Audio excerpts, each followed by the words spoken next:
Good morning and welcome to the regular meeting of the Board of Water and Power Commissioners. Today is Tuesday, November 18th, 2025. This proceeding is being broadcasted on Channel 35. The exact broadcast times can be found by contacting Channel 35. Board of Water and Power Commissioners, please stay present for roll call. Commissioner NURIT KATZ. Present. President Richard KATZ. Present. Commissioner PINDER. Present. 3 board members, a quorum is present. Mr. President. Wow. Thank you. Has it come to this? Don't start, Wilma. It's going to be a long day. Couple things, just housekeeping. See, I told They've already sent me out, so, you know, it's... First thing that goes is the mic. We have 2 items that are being deferred, number N6 and N24. N24.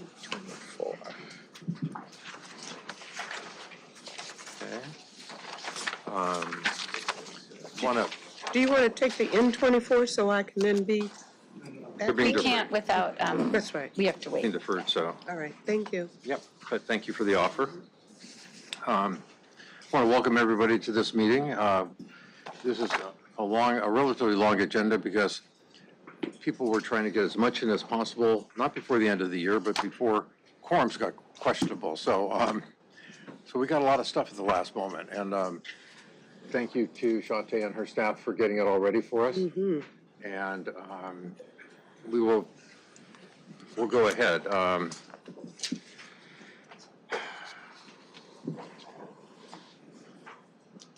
I'll make my comments later. So let's just go to the agenda.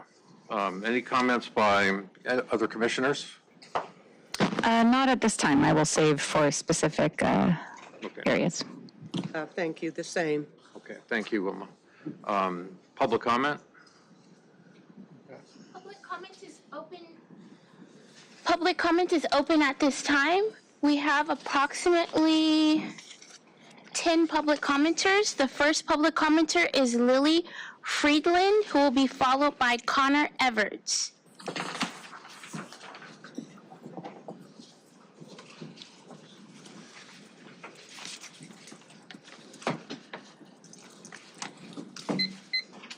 Hello, and I want to thank the board for being willing to hear a really serious issue that I think you need to address. Okay. I'm Lily Friedland, and I brought my daughter because I have a very bad cold and may not be able to express all the things as well as I would want to. Sure. So before I start, just 2 quick things. First, we spoke with a woman named Clarissa Rubio. She's lovely. We have been trying to get a hold of somebody who is truly listening to the situation that my mom is going through. She's the first and only person that we've connected with that actually heard and guided us to come here. Okay. Second thing, my mom has a disability placard and she was unable to find parking, and so that should be something that they need to be. Mr. Chapman should be aware of this. She was unable to park in a disability parking spot. That should be rectified for future people. So we are normal citizens. My mom lives alone. She, about a year ago, her account number first and foremost is 9944661000. She got a bill in excess of $6,000. And she called and said, "What is this bill about?" And they said, "Oh, the water meter has not been working for over 5 years, even though she's been paying regularly $850+ a month, or whatever, the billing cycle every 2 months, whatever that situation is." And they said, "Sorry, there was something wrong, on our end, but you're still required to pay that entire bill." Who has that kind of money available like this? But more so, it's not her responsibility. There was a problem with the water meter that she had no idea about. There's no way that she would have been able to rectify the situation. And after constant going back and forth, they did reduce it to, do we have a time limit? Yes, but more so importantly, and those things do happen, who should she speak to so that they can take it personally while you are here on this premises and talk to you? Thank you, because she just got another bill for $3,500. She and I must be linked to the same water meter because. By the way, I pay my could, bill but every seriously, month. Commissioners. And it's usually about $1,000. And she lives alone. Commissioners, I have Christian Estrada, who's the manager of our customer relations office here, who can meet with you now and talk through the situation and look further into it and get to the bottom of it with you. I understand your situation. I'm very sorry that you've experienced this and had to come here to get the attention that you need. I appreciate that. And I know that the time is up. I will respect that. But when we have called, they've said, oh, well, we see that you've called and the situation should be rectified. And we're like, no, telling us that we have no other alternative but But you to do pay the have bill. it, ma'am. You have it today. And he has I gotten appreciate it, someone but to this speak is, with you. we have the capability to come down here today. Many people probably don't. And we So appreciate it, too. That should be rectified. We appreciate it, and you're so good to stand with your mom. I wish one of my daughters would stand with me on my water bill. Thank you. And I really mean that. Thank you. Thank you very much. And Joe, thank you for taking care of that. Yes, Let us know how. I will. Okay, thank you. Connor, you're up.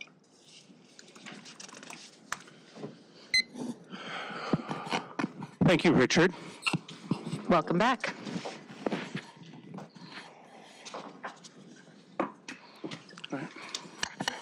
I have to say that's a little deja vu all over again when our family house in Encino put in a landscape meter and they were added instead of subtracting, and we didn't hear we couldn't resolve it for 7 years. But that was a long time ago. I hear things are much better. I'm really here today for two reasons. One, to thank Richard KATZ for all his service. Now I'll only have one KATZ as a commissioner, but I'm going to miss you, Richard, especially when you address me personally. I appreciate that. We've known each other for a long time. But I also wanted to say again, because I've been coming fairly regularly, that what we really felt was an agreement, and the expansion of the Tillman plant, which I've worked promoting for many, many, many years, with that, the expansion would allow water as required by the State Water Resource Control Board to go back to the levels for Mono Lake. So I want to remind that, and without Richard here, we hope others will carry on. And thank you very much. I'm sorry I can't stay. I actually had to take 30-minute parking because I had the same problem. The handicap spots were filled. There's a couple people there who don't belong there as well. So thank you for the time, and I look forward to the future. Thank you, Richard. Connor, thank you, and thank you for your consistency and your advocacy, and I know it'll continue.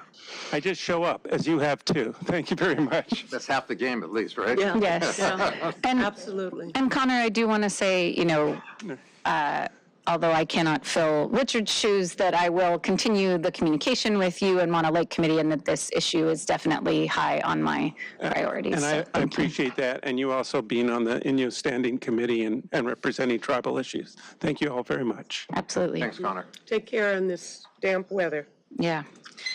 The next speaker will be Mark Gold, who will be followed by Seth Jacobson. Speakers, be mindful that you will have 2 minutes to speak.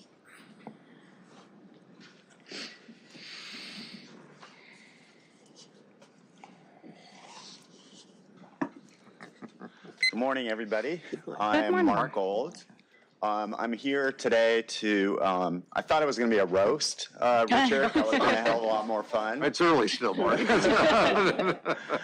But to thank you for your leadership and your service here at LADWP. And it's to echo what Connor just said, the leadership on Tillman has been so important, just way too long happening, and now that it's happened, you can just feel the difference in momentum on recycled water in Los Angeles, and that's just so critical. And really the commitment to move more towards climate resilience and local water supply, and Tillman is just an absolutely critical part of that.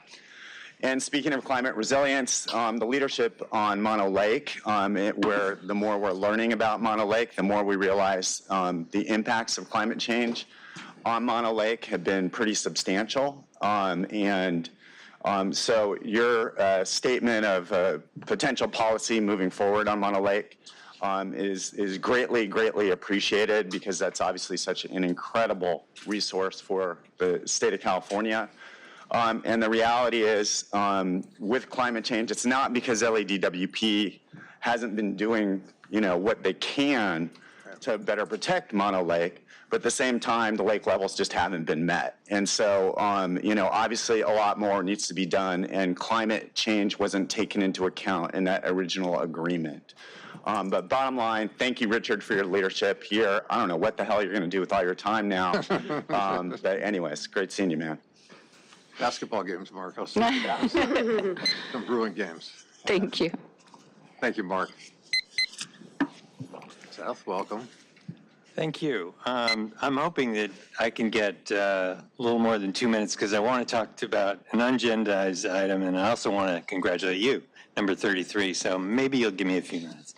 Anyway, I'm really here representing the Mono Lake Committee and Jeff McQuilquin, who was here last meeting. And for a variety of reasons, the Mono Lake Committee, first of all, congratulates and supports DWP on its October 28th decision to expand the Tillman Reclamation Facility.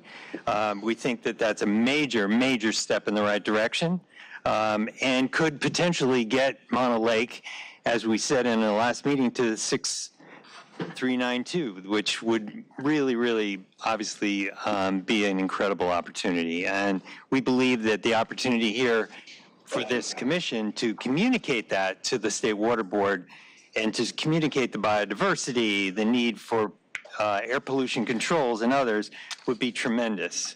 It's time, I think, based on your comments at the last hearing, to work together collaboratively with Anselmo and his team to come up with a letter. We're happy to work collaboratively and find a way to communicate to the State Water Board the opportunity for local water sources, as both Mark and Connor mentioned. I think ultimately, as Commissioner McGraw, who used to sit there, he said that we urgently need to reduce the dependence on local water. And then Commissioner KATZ, your eloquent note that this project exemplifies the best of what we can do in this city. The commission discussion around Mono Lake replenishment and the water plan has been noticed by so many people since that meeting, and we're really hopeful that we can come to an opportunity to work together collaboratively and maybe come up with that. And lastly, I just personally want to say, having known you since we were a day or two, since we both had more hair. Anyway, the tremendous work that you've done, your public service is tremendous, and you're going to be very well missed. In the short time you've been here, you've managed to do a lot, and I know I speak from the 14,000 members of the Mono Lake Committee, among other things, and thank you for your help and time. Thank you very much. Thank you, Seth. I appreciate it. The next speaker will be Tracy Quinn, who will be followed by Melanie Torres.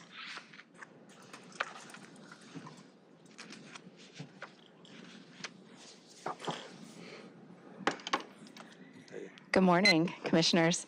Good morning. My name is Tracy Quinn. I'm the CEO of Heal the Bay. I really wanted to applaud our commissioners and LADWP for your commitment to climate resilience, especially with local water supplies. Seeing the expansion of Tillman moving forward is something that we've all been rooting for a very long time. Like many of the speakers before me, I'm really hopeful that this can be part of the solution that helps us to address the crisis that's happening at Mono Lake. Climate change is hitting us harder and faster than any of us could have expected, and it calls on all of us to do more. And, this commission, with some of the former commissioners as well, showed tremendous environmental leadership, commitment to resilience, not only here in Los Angeles, but in all the places that we touch with the work that we do with our infrastructure. So hoping that we can continue the work that President Richard KATZ has led with trying to be able to invest in projects here that will help to restore Mono Lake to the lake levels that are needed now and in the future, and to President KATZ. Your leadership here at LADWP has been incredible. Like some of the former commenters, just what you've been able to accomplish in such a short time has given us a lot of hope for what LADWP can be in the future. We're really hopeful that the folks who come in after you and to replace the empty seats here share your commitment to caring deeply for our community and for the environment. So thank you so much for your public service, and we will miss you dearly. Thank you, Tracy. Appreciate it. Also thank Heal the Bay for their ongoing stewardship of our ocean waters and our beaches and streams throughout LA. It is a gold standard for organizations that I've been really pleased to be part of for a long time. So.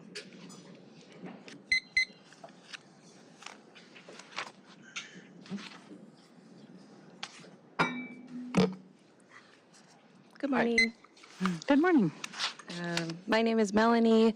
I'm a community organizer with Pacoima Beautiful. We're an environmental justice nonprofit in the Northeast San Fernando Valley. I do want to congratulate the board, and I want to congratulate and support the Water and Power Commission for both the decision to expand the Tillment Water Reclamation Plant and to replenish 40,000 acre-feet of groundwater per year, and the Commission's recognition that this new water supply will enable LADWP to pause its Mono Lake water diversions so that Mono Lake can restore to its healthy 6,392 feet of surface elevation. Through Pacoima Beautiful, I've had the privilege to take community members up to Mono Lake, and for many of them, it's the first time that they see birds and such an ecological beauty. Mono Lake is more than just a body of water. It's a living classroom and a source of inspiration for our community members. When they're out there, they truly see what's at stake, and they return home with a deeper understanding of environmental justice and the urgency to take care of shared resources. We strongly urge to convey this plan to the State Water Board and request that the board move expeditiously to implement this common sense win-win plan. We also want to thank President KATZ for his leadership. We appreciate all that he's done for Los Angeles and for Mono Lake, and thank you all for listening. Thank you. Thank you. The next speaker will be John Garside, who will be followed by Alejandra Garcia.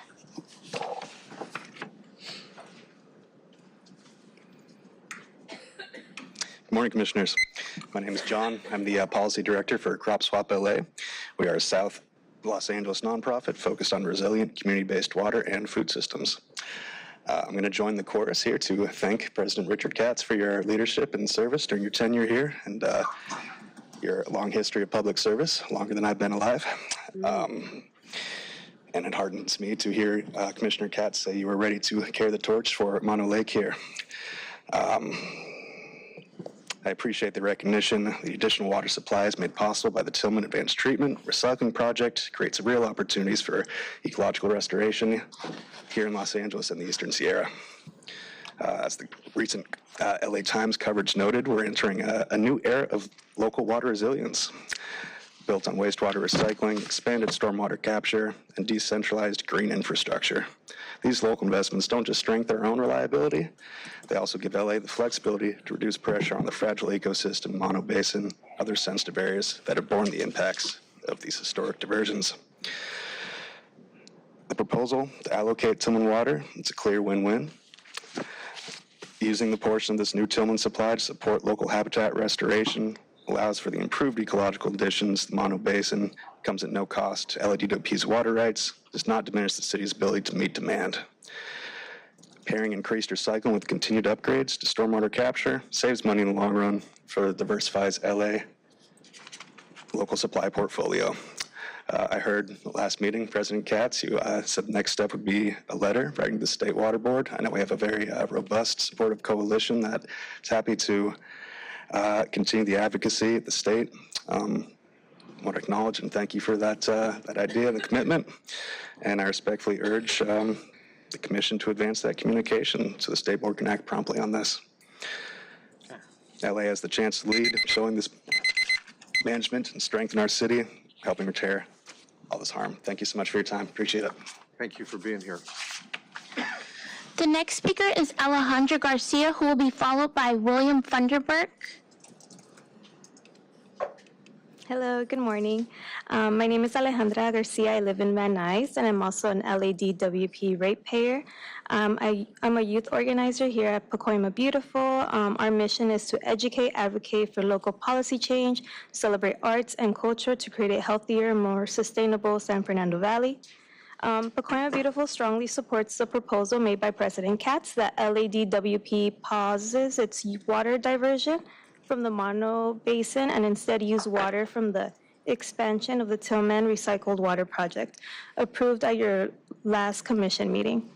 The solution is simple, doable, and ensures Los Angeles has the water it needs while allowing Mono Lake to raise it to its 6,392 protection level. We ask the full commission to support this plan and to communicate the support to the State Water Board. Mono Lake needs our help, and this proposal offers a clear path forward. Let's make this plan happen. We also want to thank President KATZ for his leadership. We deeply appreciate all that he has done for Los Angeles and for Mono Lake. Thank you, commissioners, for listening. Thank you. If I may, Alejandra, thank you so much for being here. We really need youth voices and taking the time to come here and speak in public. We really appreciate it. I grew up in Van Nuys, so it's really good to hear of your leadership in the community, and I know all of the amazing work that Pacoima Beautiful is doing. So thank you for speaking and for the support for local water. And Thank you so much. I will reiterate my commitment to try and continue the work of President KATZ. Thank you so much. Appreciate it. Thank you.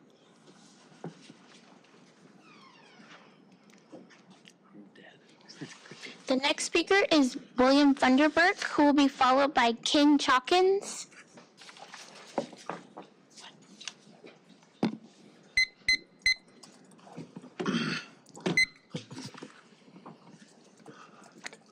Good morning, President KATZ. I want to begin by recognizing you, not leaving you as an afterthought. On what I understand is your final meeting. Over the years, I've crossed paths with Richard in multiple civic and strategic contexts, from transportation planning to environment to infrastructure equity. And I've relied on his sage counsel more than once. His advice was never performative. It was grounded, generous, and always calibrated to the complexity of the moment. His legacy of LADWP is not just institutional. It's personal to those of us who benefited from his wisdom.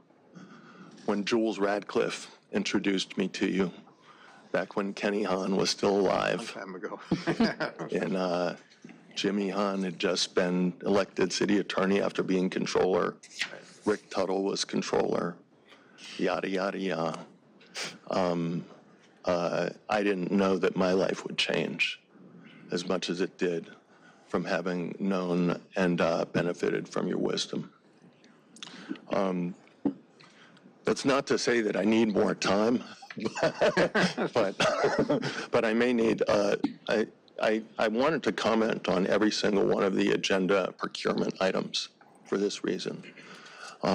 There seems to be a misunderstanding, and staff have worked tirelessly since I was on the board with Mel more than 10 years ago to implement equity metrics. And General Manager Quiñones, gracias, muy amable. I really appreciate how you've embraced it and continued to imbue it in your culture. I'm a little concerned, though, that there's a disconnect with the staff. The white paper that Commissioner KATZ, I know, has, I think everybody in the horseshoe should have a copy of the white paper, right? Now, Commissioner Pinder, have you read it? I think Okay. it's past my desk, yes. Okay. Yeah. There's a disconnect between the white paper and its intent, right, and the resolutions that followed it in 2016 and 18, and it wasn't intended to create an administrative burden on DWP. It was intended to create transparency and generate efficiency and increase our bond rating, Ms. Santilli, through the increase in efficiency. And so I did put a comment thing for every one of the items because I have some suggestions, and what I'm thinking is maybe what I'll do is send these suggestions to staff. President KATZ, who should I send those to? Because equity If they're metrics focused has on not. supply chain and procurement, maybe our Janice, who would be the Would best that be Kendall? contact? Well, it depends on what the suggestions are. If it's based on the procurement processes, it will be John Smith's team. If it's based on equity metrics, it will be Kendall's team. Okay, but equity metrics incorporate 50 metrics, several of which are procurement, at least one of which is SCAPA, at least one of which is the pension fund, which nobody wants to talk about because it's so kind of off limits, and the unions seem to have a little more control of it. There's a board for the retirement fund. So I understand that, but it should be made public where the money's going. that I would DWP send the has. comments to Kendall and John to start with, and they can help route to areas that are not within their purview. Well, let me close my comments out. Bill, also, but I think you should also, I think that's a good suggestion by NURIT, but also just make sure the other commissioners are copied on it, so that they're aware of it as well. Yes, please. Are there any commissioners left? It's a smaller list than it would have been, but there are still commissioners, and I understand There's a new one on the commissioner way. pending council confirmation, Oh, so there we is. will have quorum. Okay, great. So let me just skip through. Last time I testified, I talked about the paucity of Mexican-American commissioners this century. I think there have been 2 or 3. The last one was in 2013. And I don't like to focus on race for a number of reasons. For equity metrics, I like to focus on gender. I like to focus on class. I like to focus on geographic area. I like to focus on things that are not racial. But I think that, and Mexican-American isn't a race, but I think that because the city is 40% Mexican-American, and I know you have no appointment power, but I want it noted for the record that that was requested. Okay. There are several names: Andrea Leon Grossman, Veronica Padilla Campos, Martha Dina Arguello, Luis Amascua, Carlos Porras, Delia Ibarra, Richard Amador, y Raul Salinas, and these names were vetted by both Irma Munoz and Tom Soto. And so I would like to make sure that the mayor's appointment person has those names and they are being considered. I do want to add to that. We do not tell the mayor's appointment person. I understand, I understand, So I wanted Council. you to be very clear on I'm that. very familiar with the rules. I know. Do you have the right contact info, though? Because I'd be happy to Yes, yes, send I you do. the I have contact info for the contact commission info for office. all of Okay. them. As he said, he has it. He knows the process very well. Maybe I should just send that to the mayor's office. Yes, please. Thank you. And finally, I'd like to highlight the Perma City Foundation, where I've been a board member and senior advisor. Commissioner KATZ, we welcome, as a board member of Perma City Foundation, you to collaborate with us as you go into whatever the next stage of your life is. We are building 2 data centers that are powered exclusively by renewable energy in the Los Angeles basin, and aiming to reduce emissions of carbon by 10%. And that's pretty much, pretty much about it. Commissioner KATZ leaves a legacy of service. I urge this board to ensure his successor reflects the equity and representation Los Angeles deserves. Thank you, Commissioner Pinder. Thank you, Commissioner N. KATZ, and Commissioner Richard KATZ. Graciously, thank you. Thank you, Bill. Thank you. Thank you very much, and we will make sure the names get passed on to the mayor's office as well. Do that. Doesn't go up or down. Good morning, President KATZ and members of the commission and staff. At the risk of getting this so that Richard won't get out of here because his head will be this big, a couple of comments. Politics is relatively easy. Governance is really hard. What you all are trying to do to govern is really hard. And the way I see leadership is trying to put those two things together to make stuff happen. And to do that, you need to be able to see things and you need to be able to hear things. My sense is, President KATZ, being able to see the connectivity, see the crease where you saw Tillman. You saw Mono Lake a long, long time ago, but you're putting it together, and be able to see that crease and say, we can make something happen. And not let the perfect be the enemy of the good. Try and move something forward and make it happen. You also need to be able to hear and or read. I know there's 800 plus letters that have been submitted on public record on behalf of what we're all talking about here, connecting Tillman and the 40,000 acre feet to the situation in Mono Lake, which has been happening far too long.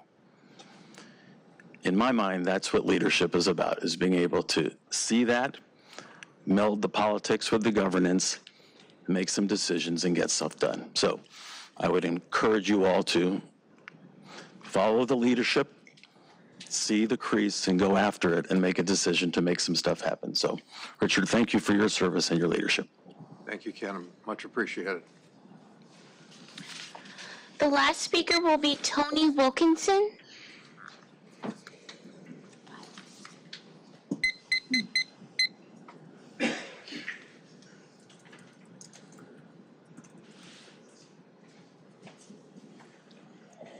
Tony Wilkinson. I chair the DWP Neighborhood Council Memorandum of Understanding Committee, but I'm here just as an individual. And President KATZ, I have a personal thanks and some remembrances under item 33. But right now, as long as Commissioner Funderburk mentioned the equity strategies, I'd like to say I also am interested in having a broader public discussion about that, because as a member of the equity strategies group for LA 100, I believe it was abruptly ended before its work was finished, and there's a lot more public discussion that needs to go on equity strategy. I'd like to see that. I also want to thank all of you guys for expanding Tillman. Hopefully also some phased recycling from Hyperion, which is a giant project. With all respect to the folks who are coming here with their heart out on Mono Lake, I personally do not think there's any logical connection between the additional water from Tillman Recycling and Mono Lake. It is the most expensive water we will have. It's for disaster protection in case we have saltwater intrusion somewhere. We're going to put it in our aquifer in the East Valley to use it when we desperately need it. But if you look at the three terminal lakes, famous ones in the West, Salt Lake, Salton Sea, and Mono Lake, Salt Lake and Salton Sea are disasters, ecological disasters. Mono Lake is the only healthy one of the three, thanks to DWP's stewardship and care for its streams and environment, because DWP knows it desperately needs that water when we can't get it anywhere else. Even if we recycled everything from Tillman and Hyperion, we would still be dependent as a city for imported water. We can't live without it. So there's no alternative to the water that we have from Mono and Inyo, and I respectfully think this shouldn't be connected. Thank you. Thank you.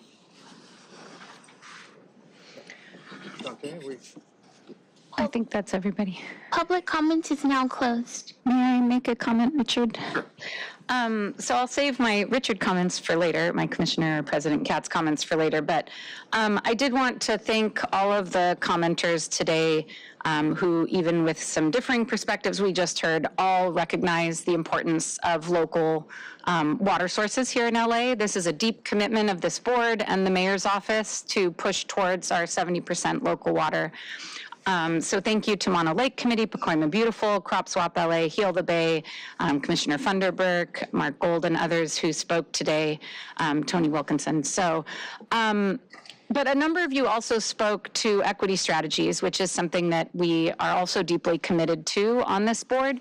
The equity strategies work for LA 100 continues, and we're actually expanding the equity work to the water side as well. So please do stay open to that. But with that equity and environmental justice focus in the comments today, I wanted to take a moment to recognize the passing of a very important environmental justice leader in the community. Jesse Marquez, who was the founder of Coalition for a Safe Environment and advocated tirelessly for the community of Wilmington and reducing diesel emissions. We don't get to where we're going on our own as government, and the activists and advocates who are out there on the front lines and supporting our communities have an incredibly important role to play as we transition to local water, as we transition to renewable energy. So just wanted to take a moment to honor his passing. Then I also wanted to take a moment because it is November, and November is Native American Heritage Month, and I have now stepped up as the Tribal Engagement Committee member. So I wanted to recognize an important milestone that just happened in the city where the Los Angeles City Council officially adopted a citywide land acknowledgement for the city of Los Angeles. So that's focused on our area here. This was the work of LA Civil Rights, or the Civil and Human Rights and Equity Department, and went through a number of committees. So I wanted to, while we're still sort of at the start of our meeting here, just read that new acknowledgement that's been approved. So the city of Los Angeles recognizes that we occupy land originally and still inhabited and cared for by the Quiche, Tongva, Tataviam, and Chumash peoples. We honor and pay respect to their elders and descendants, past, present, and emerging, as they continue their stewardship of these lands and waters. We acknowledge that settler colonialization resulted in land seizure, disease, subjugation, slavery, relocation, broken promises, genocide, multi-generational trauma, and the disruption of cultural practices, trade, and tribal relations. This acknowledgement demonstrates our responsibility and commitment to truth, healing, and reconciliation, and to elevating the stories, culture, and communities of the original inhabitants of the city of Los Angeles. We are grateful for the opportunity to live and work on these ancestral lands. We also honor the self-attestation of the current mission-based tribes, confirming their connection to the ancestral lands on which we live and work today. The Gabrielino San Gabriel Band of Mission Indians, led by the Gabrielino Tongva Tribal Council, the Gabrieleño Band of Mission Indians, Quiche Nation, the Fernandeño Tataviam Band of Mission Indians, and the Northern Chumash Tribal Council. And I also want to say that a land acknowledgement is the beginning and not the end of this work. We have much work ahead of us to continue to repair and build these relationships. This tribal acknowledgement was developed for the lands here in the city of Los Angeles, but especially as we talk about Mono Lake and Inyo County, I want to acknowledge that our use of water here in Los Angeles has impacts to the north as well. And so I want to acknowledge that we will continue to build and develop relationships and reciprocity with the tribes in the Owens Valley and in Payahunaru. So this is, again, the beginning, not the end of this journey, but wanted to take a moment, especially in Native American Heritage Month. Thank you. All right, thank you. Thank you, Nuri. Other comments? Other comments by commissioners? If not, we'll go to Ms. Kionis. Good morning. I also want to acknowledge Native American Heritage Month. November is the month to recognize our tribes and our partners in LA. It's a time to reflect, learn, and honor the enduring legacies, cultures, and contributions of Native American peoples across the United States. This month invites us to recognize the profound and lasting impact Native communities have had on shaping the lands, values, and histories of this country since time immemorial and continuing to this day. And we work very hard on building the relationships on the tribes on Owens Valley and here in LA, and we're grateful for that partnership.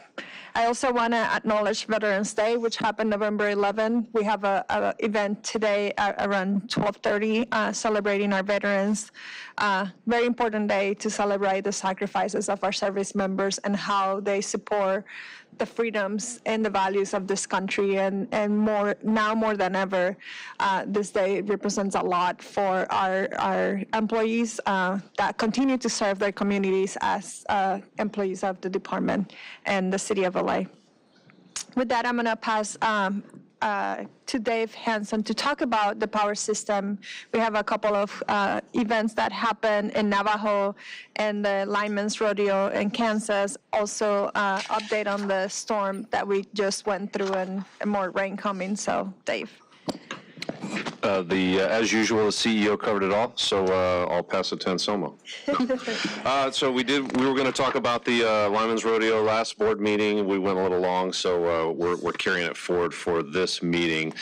This occurred on October 15th through the 18th, and this was in Kansas City. This is our International Line Workers Rodeo that we participate in every year. DWP had a very successful showing with multiple individuals walking across the stage to receive awards. We were very proud of them. Apprentice category, Mr. Evan Pierce plays first place in the municipal division and 5th overall. Mr. Brian Gobelli placed second in the municipal division and 14th overall.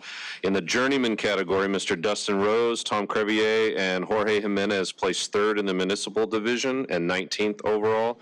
Mr. Marco Jimenez, Efren Bogarin Jr., and Martin Rivera placed 5th in the senior division. So congratulations to them. We're very proud. I wish we could grab that esprit de corps that the Line Series has and rub it on everybody. Navajo Mutual Aid. So the crews just got back from participating in mutual aid training at Navajo Nation. Power transmission and distribution crews, along with power construction and maintenance crews, recently completed a successful mutual aid training exercise with Navajo Nation.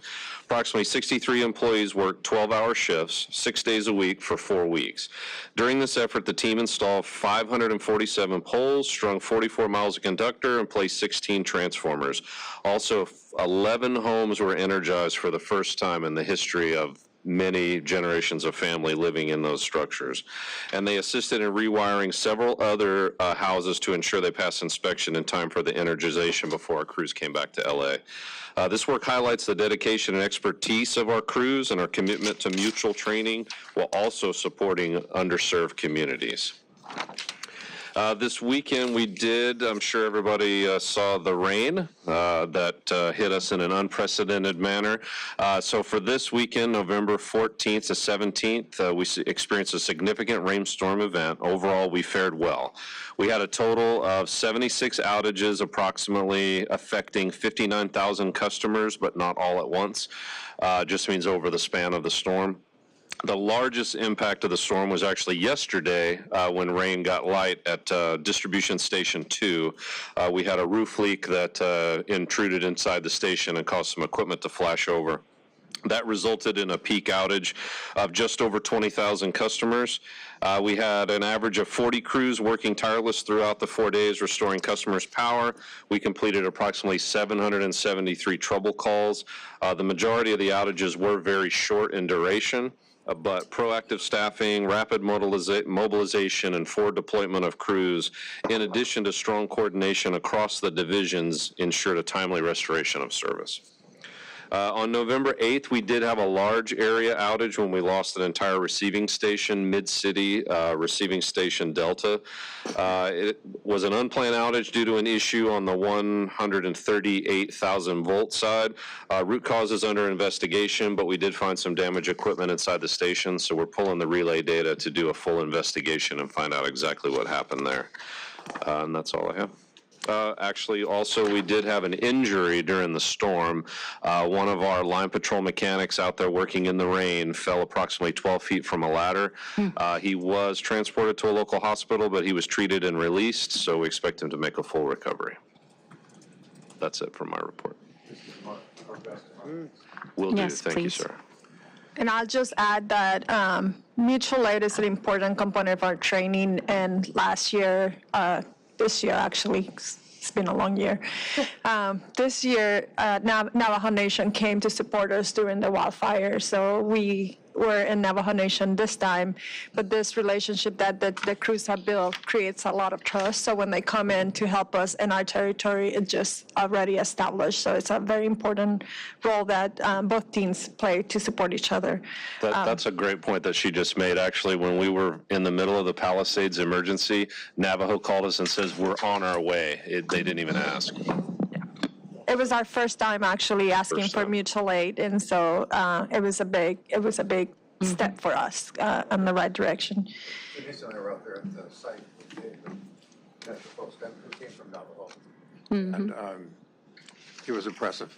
They came, they brought their own trucks, their own buckets, the whole routine, and stayed as long as they could. Yeah. And I'll acknowledge PG&E too, because they also deployed to support us during that event. And we learned a lot through that. And I also want to highlight that during the storm preparations, we had our emergency management department working with power to get ahead of the storm and communications to ensure that we were able to talk to our customers about our preparations and keep them updated. As Dave said, we fared pretty well for the amount of rain that we saw.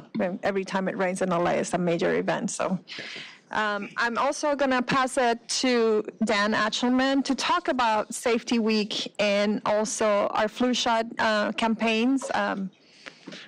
It was our first one, so I'll leave it up to you.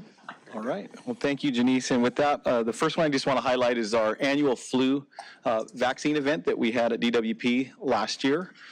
We do it at multiple locations, including this building, Harbor Generation, and our Truesdale training facility to make it accessible to all of our employees. We had almost 350 employees participate in that event, which is an uptick from each year since the whole pandemic has happened, which we're excited about. And the Center for Disease Control and Prevention indicates that getting the flu vaccine is more important than ever during the 25-26 flu season to protect yourself, your family, and those around you from the flu. So LADWP is proud to make this preventative care accessible and free to its employees each year. The second thing I want to highlight is just under Janice Quinones' leadership, we had our very exciting first annual LADWP Safety Week, which was a huge success. We had tremendous, unprecedented participation in that event. We had 4,069 employees take an individual pledge and commitment to safety during that week. And we also had almost 9,500 individual interactions and participations in the different events, 9,500 participations in those individual events during that week. So that was a really exciting response, and we really want to take some time to acknowledge and thank all those who participated, but not only those, but those that planned this event to make it a success during this week. So we look forward to an exciting report out for next year, as this will be an ongoing event for us. That's great. Thank you. We actually saw the Navajo teams on the stand down too during Safety Week, so they took their time to participate on the Safety Week. And, it was widespread across the department and very well received by our employees. Then I'm going to pass it up to Joe for the briefing book update and a couple of awards that the comms teams have received. Good morning, Commissioners. Just briefly wanted to highlight that we completed the 2024-25 briefing book. This is the compilation from across the department in terms of policies, programs, and initiatives that really encapsulates in one place and is a resource book for our stakeholders, for policymakers, as well as the public. It can be found online at ladwp.com/reports. If anyone would like to look at it, it really is a great read, and one of the key parts of really what we focus on, which is hoping and working to educate our customers and the public and policymakers about our operations. When we do that and we do it well, we tend to see that support grow. And so I invite you to take a look at it. We have extra copies. I want to thank the communications team, the graphics team, our print shop for pulling it together.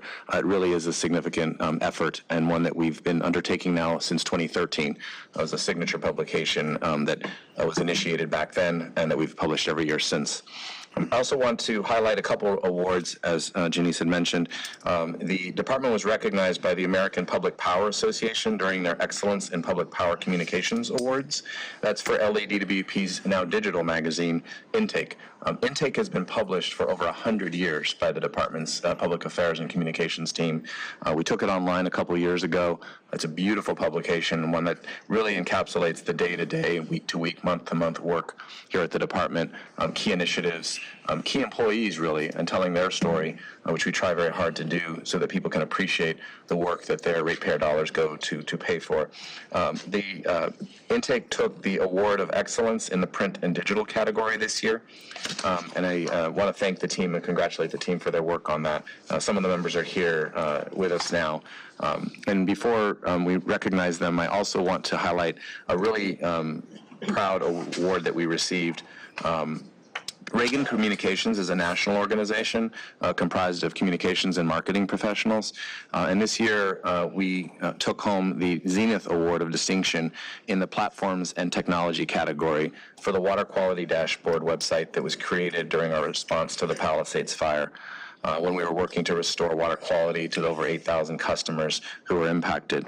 As you know, and we highlighted previously, this was built on ArcGIS story maps.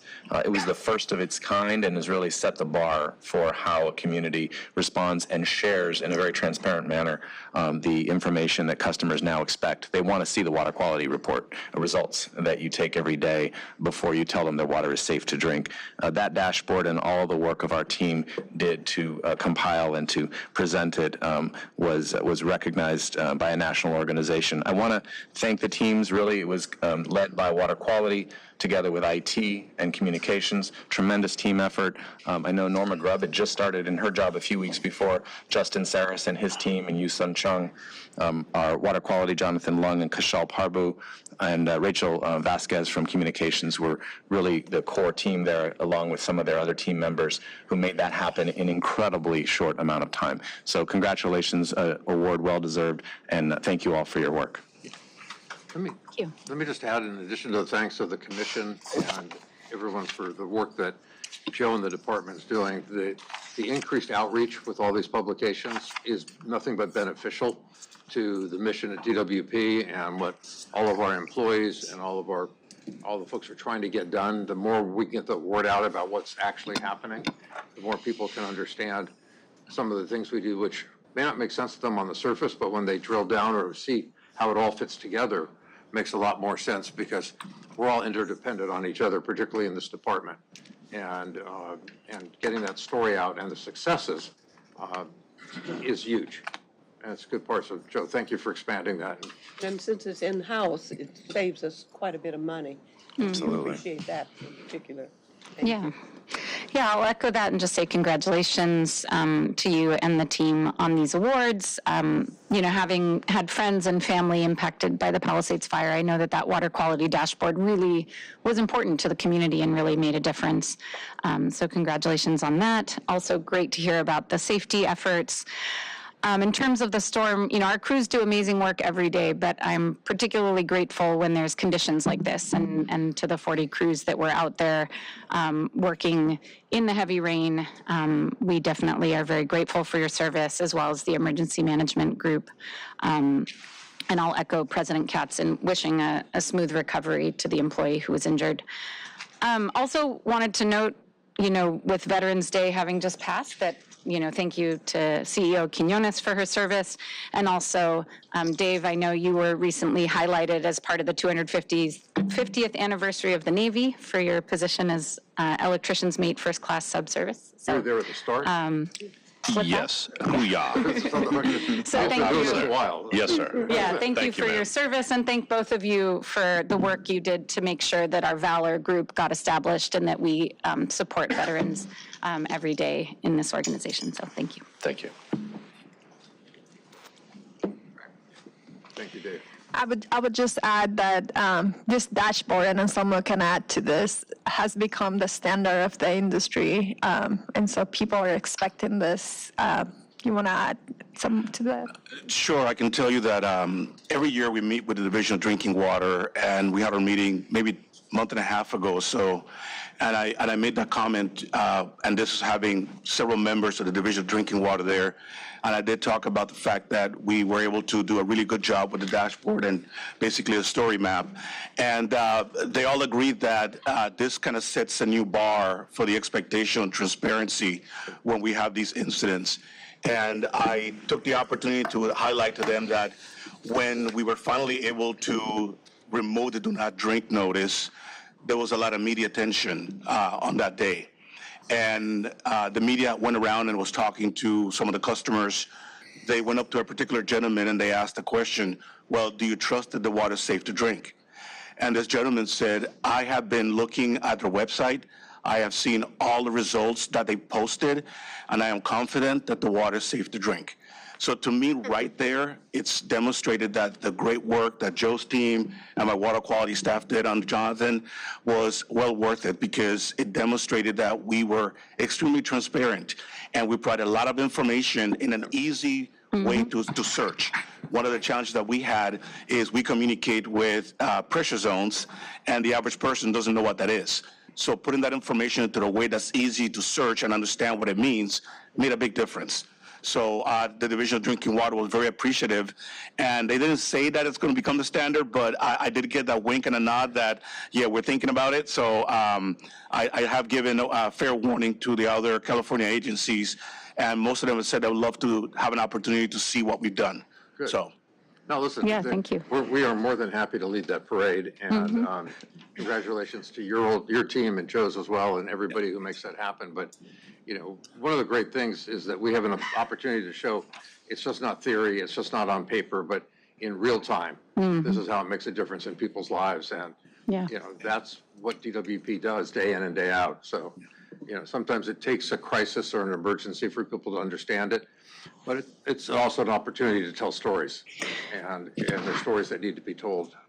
It is, and I think it also points back to Commissioner Funderburk's comments earlier about the importance of transparency. I think that those comments you just shared really illustrate the power of transparency and really sharing the hard work that this department is doing, and really, you know, including the public in everything that we do. It just creates stronger trust. It just creates a better relationship. And so that's really a fantastic example of that. Thank you. Absolutely. Very cool. Very cool. If the CEO wouldn't mind, a couple of things I wanted to just mention. One of them, and Dave touched on the rain. You know, obviously when it rains, obviously we're concerned about the system and challenges. But on the other hand, it's also an opportunity for us to do capturing of stormwater. So I wanted to just report that, first of all, this November is probably one of the wettest Novembers that we've had in the last 40 years in Los Angeles. We typically get in the whole season 15 inches, 15 inches of rain. Well, in this water year, which started October 1st, we've already gotten in downtown LA 3.7 inches. That's over 300% of normal. In the San Fernando Valley, that's around 5.7 inches of water. That was just yesterday, I think. Yeah, this is of the 17th, yeah, and more to come, which is great. So what it means is that we've been able to capture a little over 3 billion gallons of water. So all the efforts that we've made and the investments that we've made in stormwater capture are certainly paying off for us. I can tell you that as of November 1st, once again, we captured an acre feet. It's around 13,627 acre feet of water. That is all water that is used to recharge the San Fernando Basin. And it's a collaboration between us and LA County. And I'm going to continue to start reporting on our water supply conditions moving forward. Hopefully, every meeting I'll have something good to talk about as far as additional precipitation here in LA, but also in the eastern Sierras as well. And then the last thing I just wanted to mention is that on November 12th, we did host a Games Water Council executive meeting. As you know, the games are quickly approaching.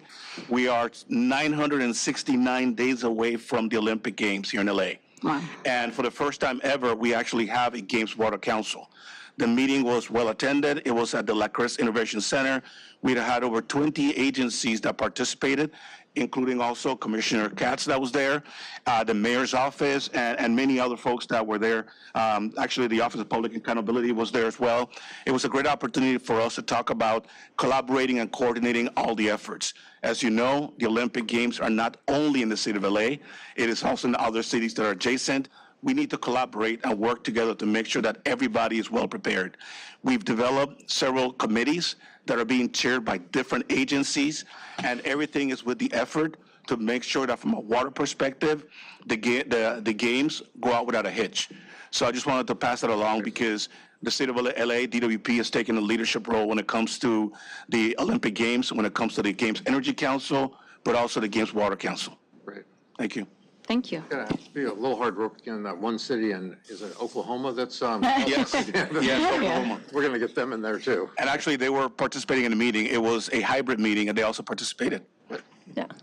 And that is truly a leadership position because we've never had a Games Water Council in the history of the Olympics. And it's a very important commodity for the Games, and having that collaboration between all the agencies is really critical, especially during emergency response. Yeah, and I especially appreciated the efforts of the Games Water Council to really recognize potential impacts, vulnerable communities with the heat of the summer and the climate resilience aspects, which are really being tackled and which water will play a key role in. So thank you. Thanks, Anselmo. Thank you. And my last comment, I just want to acknowledge and the Mono Lake Committee members' report and comments. Have high respect for your mission. I know more about Mono Lake than I will ever know about Mono Lake. Like, I never knew Mono Lake. Now I know Mono Lake.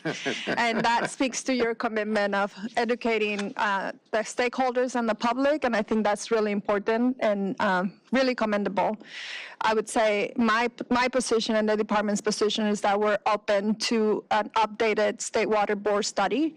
It's been over 20 years since the last study happened, and as mentioned, climate change has impacted many things, but also our work plan has increased significantly, and what we have in 20 years ago is not what we're having today and what we'll have in 20 years, right? And so our water plans, infrastructure plans continue to increase, our investment in water, local water continues to increase, and really understanding what that looks like for the next 25 years will be important to educate us on what's the best approach. We continue to operate based on our annual operating plan, which involves all the stakeholders, including Mono Lake Committee, and we maintain that position to stay in the context of that plan. And I will be remiss to not mention that we've invested over $50 million to restore Mono Lake since this study was done 20 years ago, and we continue to be committed to that mission. So thank you. That's it. If I was going to be cynical, I might say it's the least we could do at Mono Lake, considering the Well, I history, mean, but, you know. But yeah, one of the things that it might sound simple, just don't take water. It's not simple. It's not simple, right? And so for me, like Mono Lake Committee is very concerned about Mono Lake. For me, as the CEO of DWP, I have to be concerned about Mono Lake, Owens Valley, LA, operations, environmental impacts, not just to Mono Lake, but also endangered species across the aqueduct, affordability, equity, and many, many other issues, right? And it's not as easy as people think. It's like, stop taking water at Mono Lake. There's a lot that goes into it, and so that's why we are very supportive of a comprehensive study. It's not an easy solution. Yeah, thanks. That's it. All right, moving along. N1. Okay. Ratepayer advocate. Oh, I'm sorry. Tim, I'm sorry. Thank you, President KATZ. You're so quiet this morning. I haven't. Yes. Well, I was saving my waiting my to strike. dialogues. I appreciate the opportunity to provide comments today. The Office of Public Accountability has had substantive conversations with the staff on a range of items before the board today, including items 9 through 11, 19 through 21, 27, and 31 through 33, of course, number 33, and item 18, which we provided written comments about. OPA's review and discussion of these items focused on the relevance of the individual items for supporting utility effectiveness, as well as the reasonableness of the assumptions and the calculations upon which they're based. In reviewing the items, we found that each of them that we reviewed were reasonable, and we offer no written comments other than those provided on item number 8. Item number 8 focuses on the approval of a contract, 2 contracts before the board regarding marginal cost studies and rate consulting services. We offer comments on these because, you know, these 2 items and what they portend, future rate-making activities, you know, by the department are critical for supporting long-term affordability, for reasonableness of rates, and department effectiveness, and maintaining a strong financial position.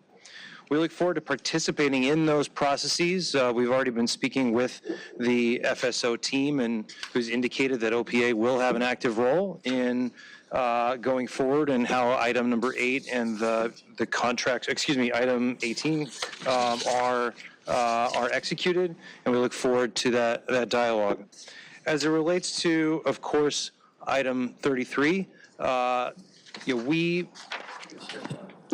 very much appreciate the guidance that the board has given OPA to take an active role in looking at the calculations, the assumptions, and each of the individual items that have come before the board. And with your guidance, President KATZ, we have leaned in on that role, and we appreciate your willingness and openness to receive our comments as we've gone forward, and look forward to continue to do that, with the commission, going forward. One item I do want to put out there is that we have had an active agenda over the last month at the Office of Public Accountability, visiting many of the critical infrastructure sites of the utility. In the last month, we have visited the LA Aqueduct Filtration Plant, the Energy Control Center, Valley Generating Station, the Truesdale Training Facility, the Castaic Pumped Hydro Facility. This is on top of past visits at the Eland Solar Plus Storage Facility, as well as the Tillman site. And with the help of the Secretary of the Commission, Ms. Mitchell, with the help of staff from the Water and Power System, we got to see not only the critical infrastructure, but the people behind making this critical infrastructure work. The department has been so welcoming and open in those dialogues, and has really helped our office understand, the operations, as well as the kind of the puts and takes, the challenges and opportunities at each. And so with that, it helps us look at what's coming down the pike, of which we know that there's some pretty big items that the department is going to face in terms of investments and infrastructure upgrades going forward, and we look forward to that ongoing dialogue. And I'll close with saying that when we look at all these items, before the board today, there's a number of individual, expenditures, and there's a raft of things before the board. Going forward, it is challenging, of course, for this board to look at these in a process of evaluating each of these. And so we would recommend that as this board continues to staff up and to replace the commissioners, that it be done so with ongoing enhancements in the level of support that are provided to the commissioners themselves. This is a significant undertaking, and with the staff's support, the staff of the department, there's a lot of really important information that's considered, but we do recommend, of course, in the reconstitution of the board, additional support and opportunities for OPA and for analysis to be given to the board as it continues to think through all of these important endeavors and investments that are coming before it. Thank you. We really appreciate that recommendation, and always appreciate all support and insights from OPA. And as I have said to the general audience today, when the comment was made about who comes on to this board, you have a direct line to the mayor and other people and the council who make these decisions. We really don't, as you know, have our hands on those reins at all. And I can certainly say, as a person now who's served for over a year and a half, that it is a great demand on our time and interest. We're fortunate that even the public who comes before us, and even if they're shaking their fingers at us, they have a right to do that. And I respect that. And they want this board to do all the things it's supposed to do. So anything that you, as our ratepayer advocate, can do to make sure that the people who come to this board understand the great demand. I don't think the general public, I know my acquaintances always shocked when I say this is not a paying board. And then they say, you couldn't pay me to be on that board. So this is a no-win situation, pay or no pay. People realize that, I don't want to say the buck stops here, but many do think that it does. So that is why you will always see me very quick to respond with a smile or not a smile to the audience, because I want the public to understand we are extremely conscientious here. There's no other reason to be here than to be conscientious. We get a bill too.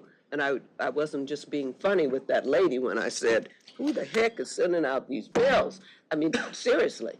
And that is why the city of LA draws from its own city people, because we feel the pain of things as well, or if something's not right, or if a power line behind our house falls down, or whatever, or there's a landslide. We are not divorced from these things. So whatever influence you have, I know we as a body would appreciate that. Thank you, Commissioner Pinder, and we have been making those recommendations, and we support that, and also just support the level of support that this body has given to the OPA and our role to be active in this process as well. And so we do what we can to support your decision making going forward. Thank you. Thank you. Downstairs. No, you got the manager report. Oh, okay. Yeah, the one that's here. Yeah, I wanted to turn to Janice now for a special presentation before the ceremony downstairs, so. Okay. So, Patrick, are you doing the presentation for Valor? Yes, ma'am. It'll be three of us, myself. Let's do it at a mic then. And Patrick, if you'll introduce your colleagues also, that would be helpful. Thank you.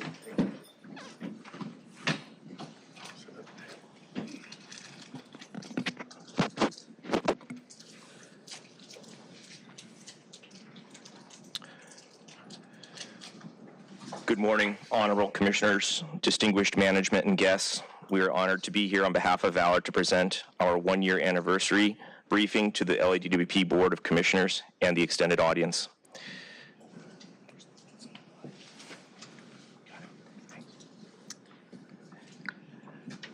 I'm Patrick Horton, President of Valor, and I am joined by Romulo Morales, Vice President, and Ezequias Gonzalez, Secretary of Valor. Here are pictures of us and some in our former glory and uniform.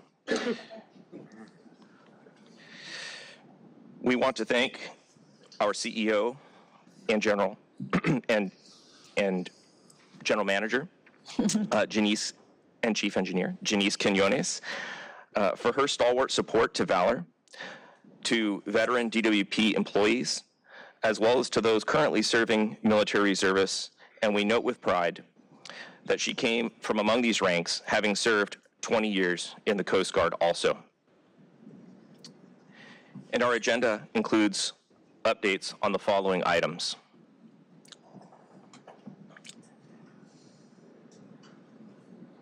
Valor's mission and objectives, our first formation, forming of our executive board and committees, membership status, event highlights, and future plans. These glasses don't do distance, so that was quite a feat right there. In another year, I may not be able to do that. Our Valor mission was created shortly after Valor's inception. LADWP Valor will serve, promote, and advocate for a supportive workplace environment by offering networking opportunities, mentorship, volunteering, and fostering a culture that values and respects the contributions of all employees. Our objectives flow from that mission: to foster camaraderie, develop, mentor, and empower veteran employees, broaden understanding of veterans with support and advocacy, with special efforts to recruit and retain veteran talent through employment in the department and the city at large. And finally, to actively engage and serve the broader Los Angeles community and our affiliates. In November of last year, a small group of veterans met on the invitation of Mr. Greg Reed, who I think is in the audience, and is in that group photo in the middle. Among others, and Greg joined us, and it marked the inception of Valor, which would later be given a name we now know as Valor, that stands for Veterans Alliance for Leadership, Outreach, and Recognition, hence the acronym Valor.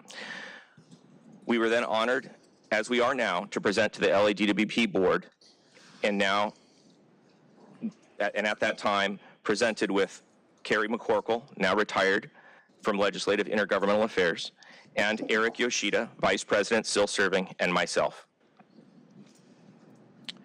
We have been supported throughout this Valor endeavor by Mr. Dave Hansen, our Valor executive sponsor and Navy submarine veteran, who fortuitously was also a recruiter in the Navy and who has shared his strategies that Valor has successfully leveraged in our ongoing veteran employee recruiting efforts, and more to come in this briefing on that. Valor Executive Board and committees. Over the course of the last year, Valor has formed a volunteer executive board and committees who have been indispensable in their roles in strategic leadership, governance, and operational oversight, ensuring Valor's long-term success and stability. The executive board handles broad scope planning, means, decisions, and goal setting, while our Valor committees have ably provided focused expertise and efforts to help execute the Valor strategies and manage day-to-day operations spanning the gamut of our mission. And here you can see some of our committees are communications, operations, education, outreach, social, and membership. Here are some of our Valor members. And that is just a small fraction of them. We are now at about 200 members and growing. That equates to about 1.3% of the DWP employee body.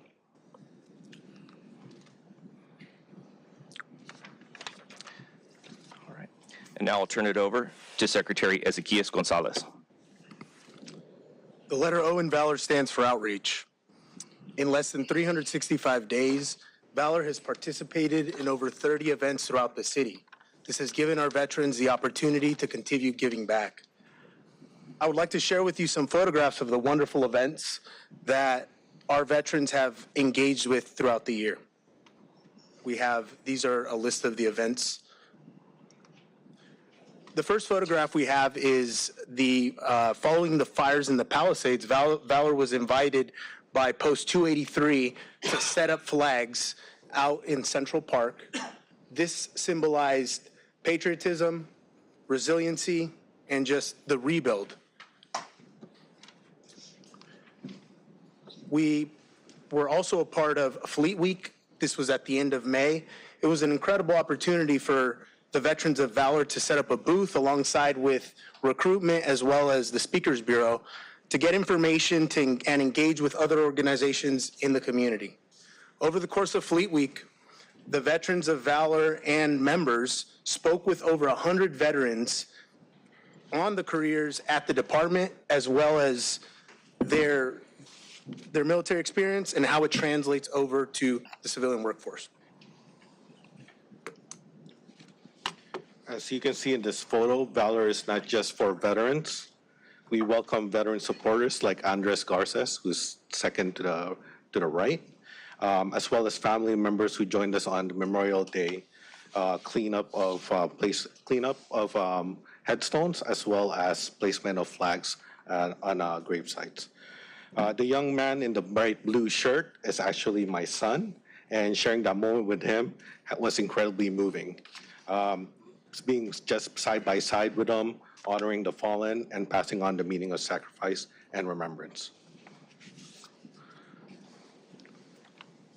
The letter R in Valor stands for recognition.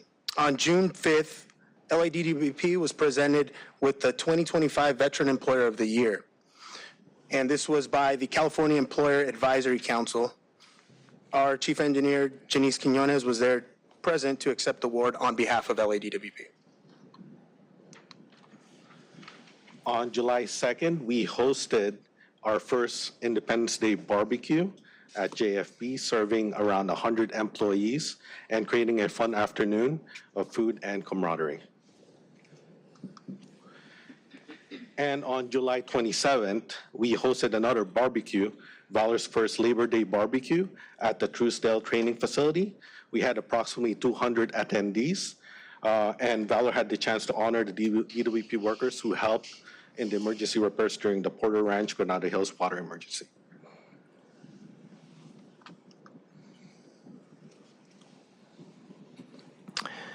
And to commemorate September 11th and the attacks of that horrible day, we held a ceremony here at John Ferraro Building, and we had Mr. Dave Hansen as a speaker, Mr. Lucero from Security Services as a speaker, and Albert Rodriguez from Corporate Communications as a guest speaker.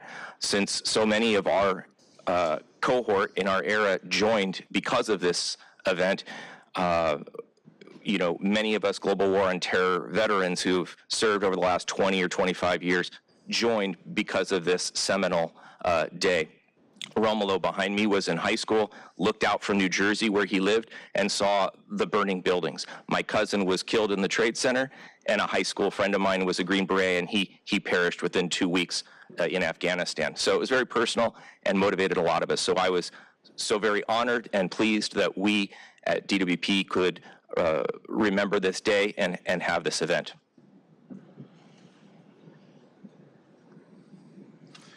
In addition to all of the events, we also did lots of outreach events. We partnered up with different organizations. In this photograph, you have a couple of different events going on. We did a ruck with some weight, that's basically a weight with a pack, from downtown to the Palisades with the Shepherdsmen on 9/11. That was the morning of. A group of veterans from Valor were with the Shepherdsmen. And they're a nonprofit that they basically, what they do is they raise money to raise awareness for veterans that suffer from post-traumatic stress disorder and traumatic brain injury. We also got tremendous support from Local 18. We have a photograph there of Mr. Marufo.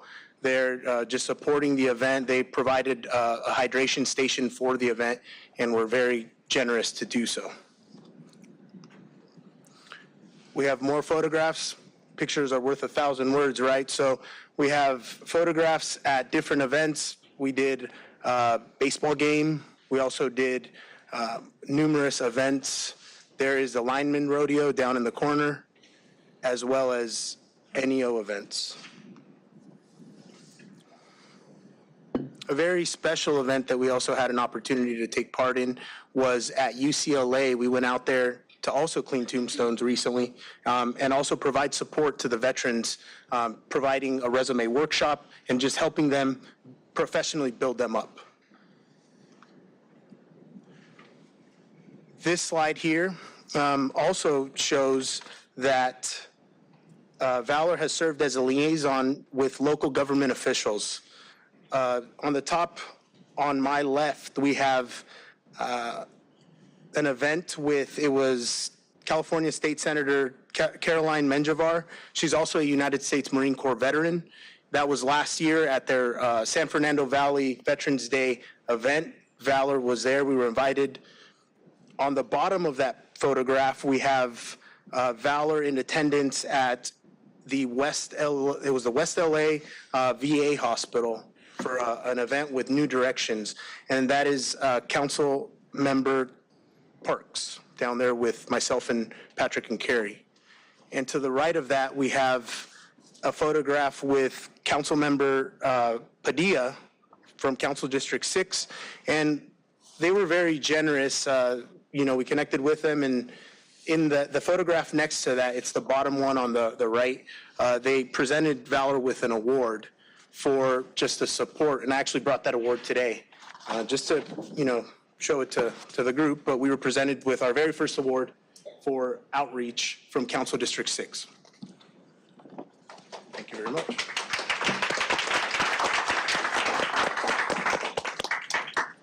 And again, we continued with more events, just photographs, capturing the moments of our veterans doing that outreach in the community. 1, 2,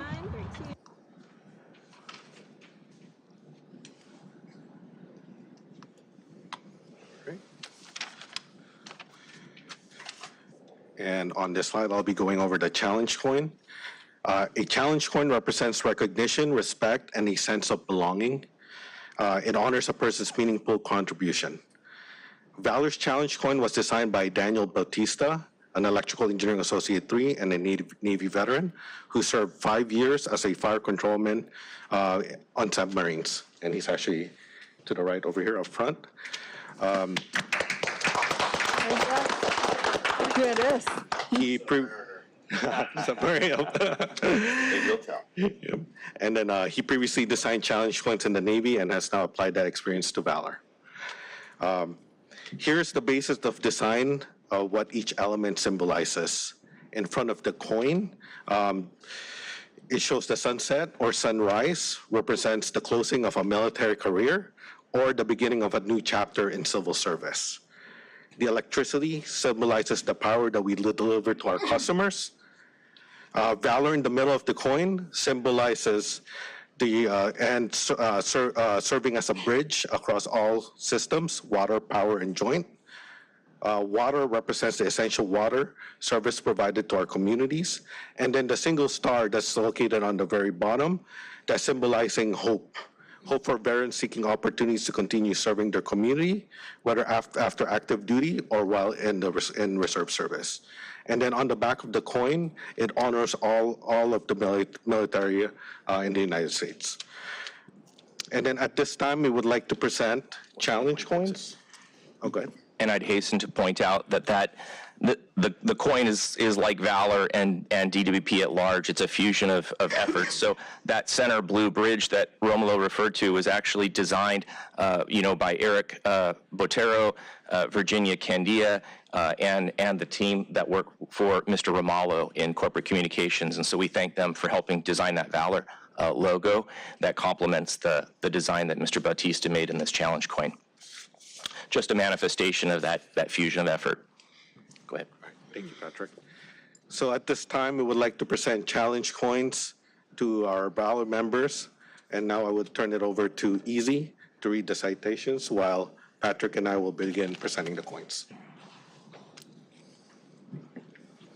So challenge coins are presented as recognition in the military for outstanding service and just as an award, as a token of appreciation. Today, we're going to award some of our members that have been doing outstanding service for Valor, our community, and just overall, just representing Valor in a very, very nice way.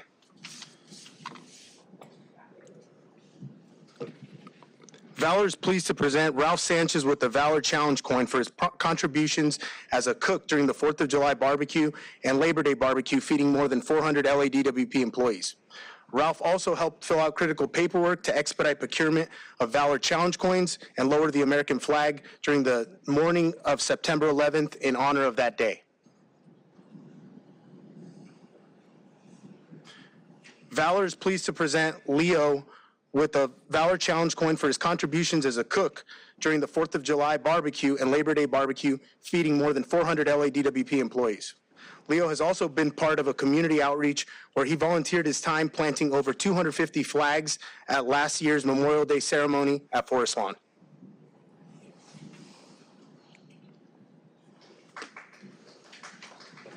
Valor is pleased to present Andres Garces with the Valor Challenge coin for his contributions as Valor's Education and Recruitment Chair, where he organized recruitment of professional development with local universities, which included a resume workshop at UCLA's Veterans Center and a resource fair for the veterans at Cal State Dominguez Hills.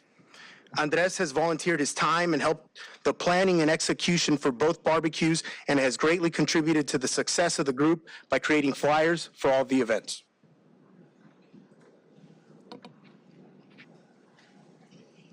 Valor is pleased to present Min Nguyen with the Valor Challenge coin for his contributions as Valor's Social Chair, where he organized and delegated tasks to ensure mission accomplishment. Min has been greatly instrumental in all the planning of Valor events and has taken on responsibilities far beyond his role, which include creating Valor's LinkedIn page and monitoring Valor's email. Min has also created the design of the shirts and helped with the procurement and delivery of the shirts.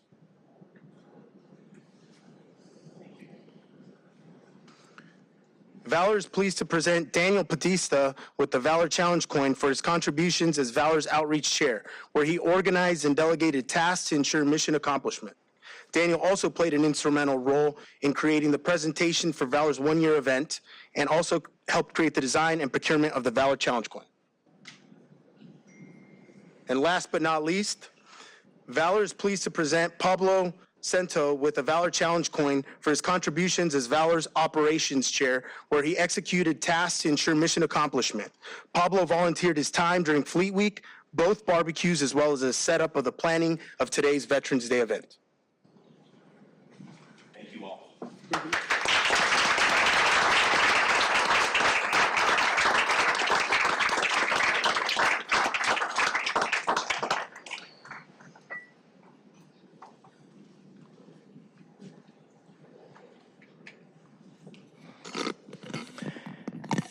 And now we well know how important the challenge coins are, what they represent. They're an honor, and we'd like to convey that honor to our esteemed commissioners. George is a Marine veteran and served as an elite embassy guard during his time in service, supporting foreign embassies of America. And with that, we'd like to have him, as security, enter the well and provide the commissioners a challenge coin, memorializing their support, ongoing and past, and reflecting our thanks for them.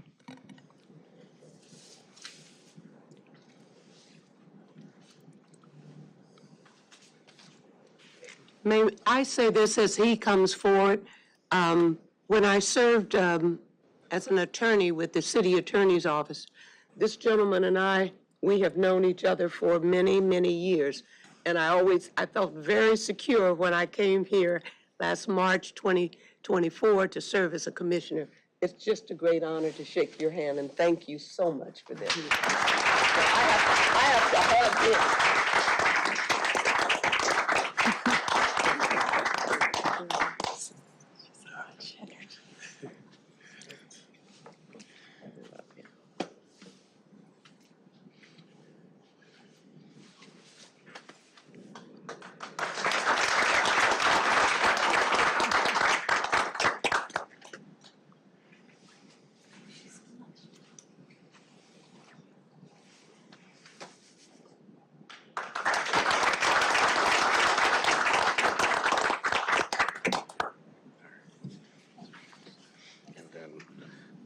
On to the next slide. I would like to highlight Bin Nguyen for leading the design of the Valor polo shirts in collaboration with Albert Rodriguez and Corporate Communications, who helped design the Valor logo, as Patrick had mentioned earlier, to create a professional and unified look for our group when we attend events. Bin is a Navy veteran who served 4 years as a sonar technician and now contributes to the department as a systems analyst. I would also want to thank Jennifer Shar from recruitment for her support in helping us procure the challenge coins and the polo shirts. And now let me pass it back to Patrick.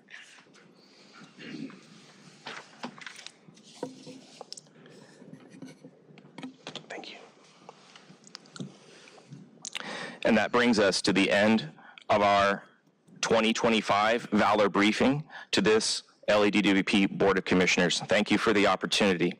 I want to point out that membership is over 200 people so far and growing. It continues to grow, not least of which from Valor and an expanded effort in recruiting. And also a belated happy birthday to the United States Navy at 250 years and the United States Marine Corps at 250 years. Those are big numbers, but in this room alone, I did a quick calculation, and the total amount of years in service, some of us have over 20 years, not looking at Janice, but looking at Janice and myself. The gray is real. But in this room alone, we have over 100 years of veteran military service just in this room. So thank you once again.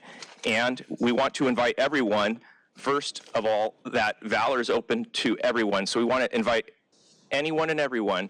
It is free to be a part of Valor. You can send an email to that email address or use that QR code and express your interest, and we'll add you to the member rolls. We'd love to have you, civilian or veteran. Both are welcome, equally welcome. And Finally, we're going to have a celebration of Veterans Day down on the lobby level here of John Ferraro Building a little bit later today, starting off at around noon, 12:30. So all are welcome. Thank you again. Thank you very much.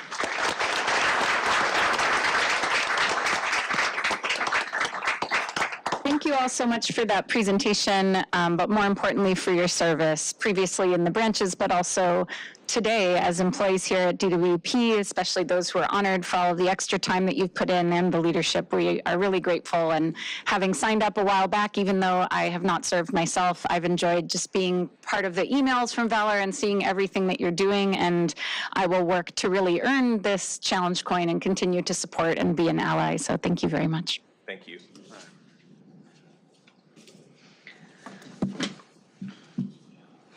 And I believe we will have the opportunity to take a little break so people can go to the event later. But first, I'd like to ask, if I may, and with President Katz's permission, that we take item 33. I know there are some folks who've been waiting to speak. Would that be all right? Yes. Okay. Just to get it over with. I know it's reluctant on your part, but you got to let us honor you. It's been really amazing. So during this portion for item 33, I'll be reading the resolution, and then we have a few different remarks from commissioners, from leadership of the department, and from a few guests. But before I read the resolution, I just wanted to take a moment to say, you know, growing up here in Los Angeles, whenever I met people and they learned my last name, usually the first thing out of their mouth was, "Are you related to Richard KATZ?" And I will say for the record again, no, we are not related, at least no time in, you know, recent history that we're aware of. So it's really just been such an honor to finally have this opportunity to get to know you and to work with you, having heard so much and so many good things over decades here in Los Angeles.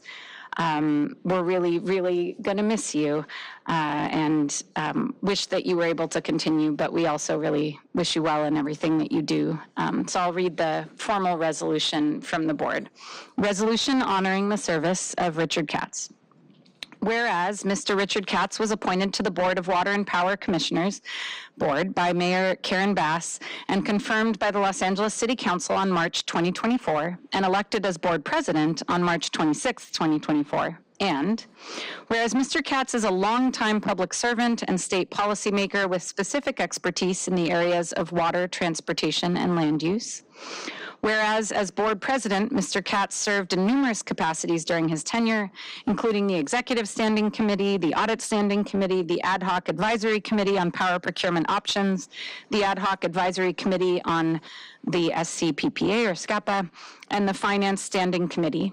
And whereas Mr. KATZ has been instrumental in advancing Los Angeles Mayor Karen Bass's visionary initiatives to achieve the city's ambitious climate goals and address critical infrastructure challenges, thereby ensuring reliability and resilience for all residents.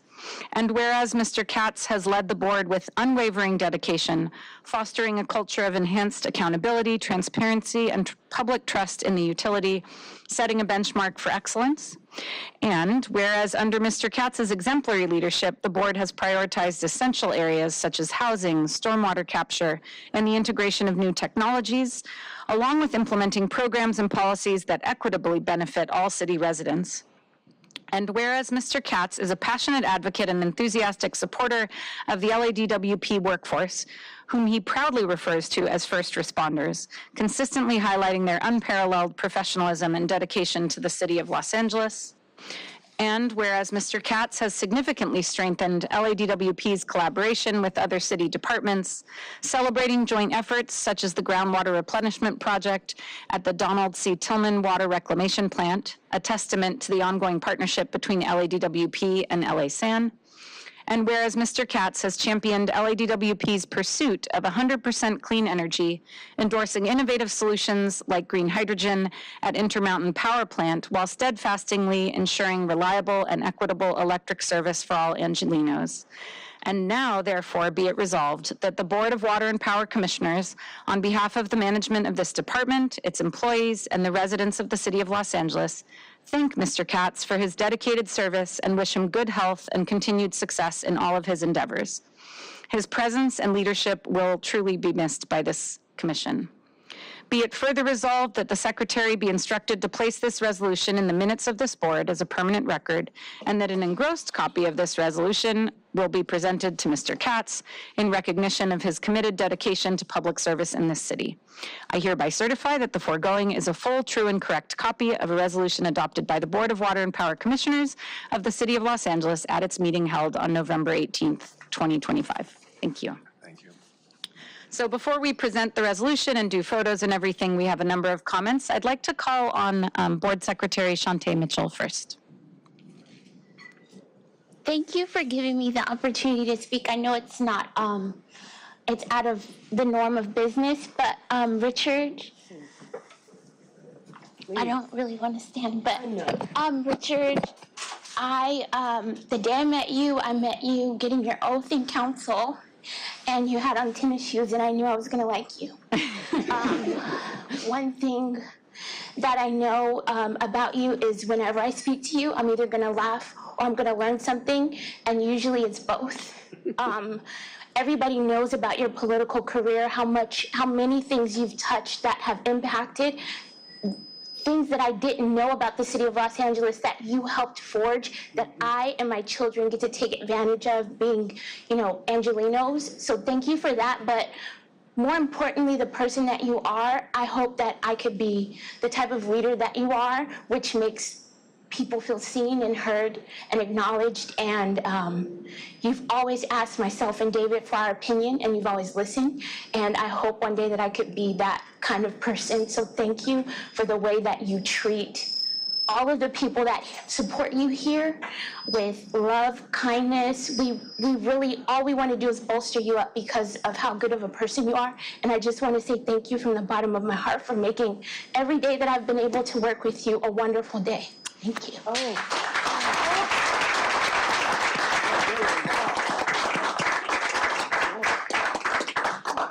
Thank you so much, Shantae. I was holding it together, and now Are we going to be able to? I know. Well, with that, I'll call on Commissioner WILMA PINDER. Oh, thank God she stood up and spoke, because she really expressed the general feeling that we all have when we breathe in the air. And we're trying to live up to Richard's standard. And Shantae is his right arm in that regard. I so appreciated your remarks, because I do think they speak really for all of us. You just can't improve on that. There is no division as to who this person is or that person. The only thing that is the person, meaning the greater city that we're trying to work for. I know I didn't count until somebody called up and said, Richard, if I can, I've worked with WILMA PINDER. She's a good person. I hope she meets your expectations. And seriously, that's the way we've all felt. We're trying to follow the great path that you set long before you came here.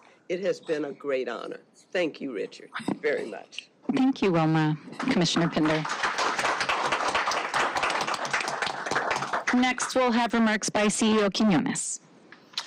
Oh, Richard. I have to say, you started like a week before I started on this job, like 10 years and dog years, probably. I'm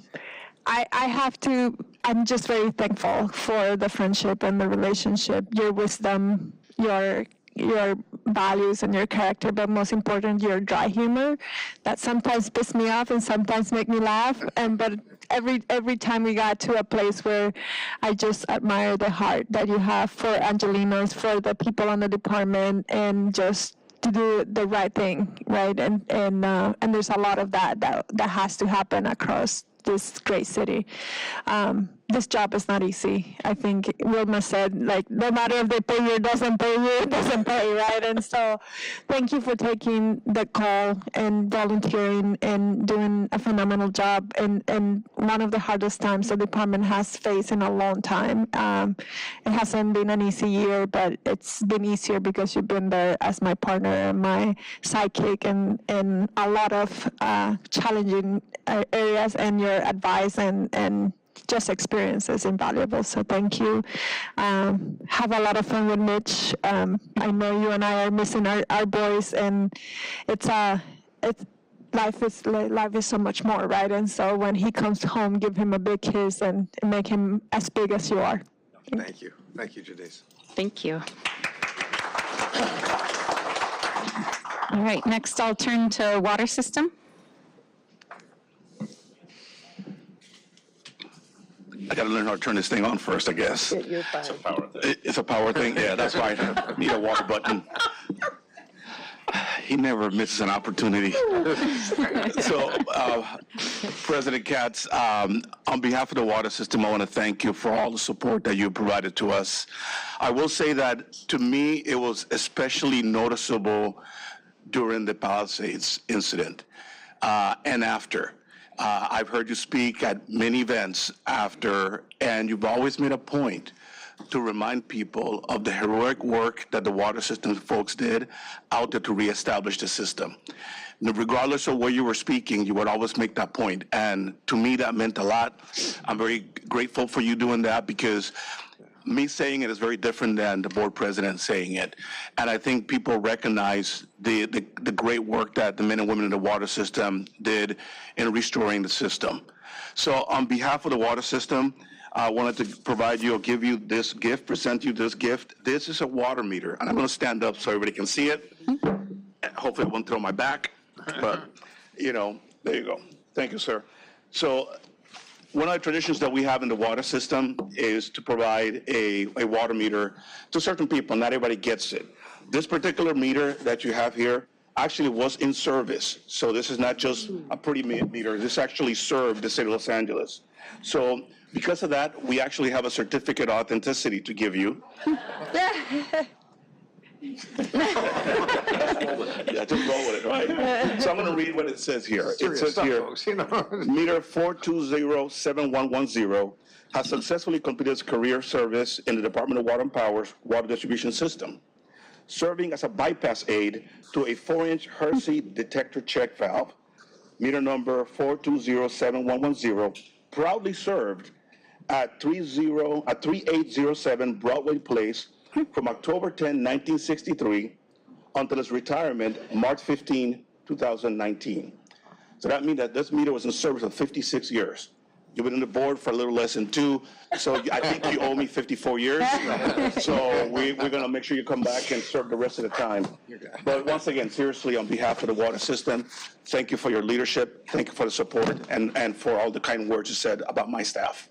Thank you.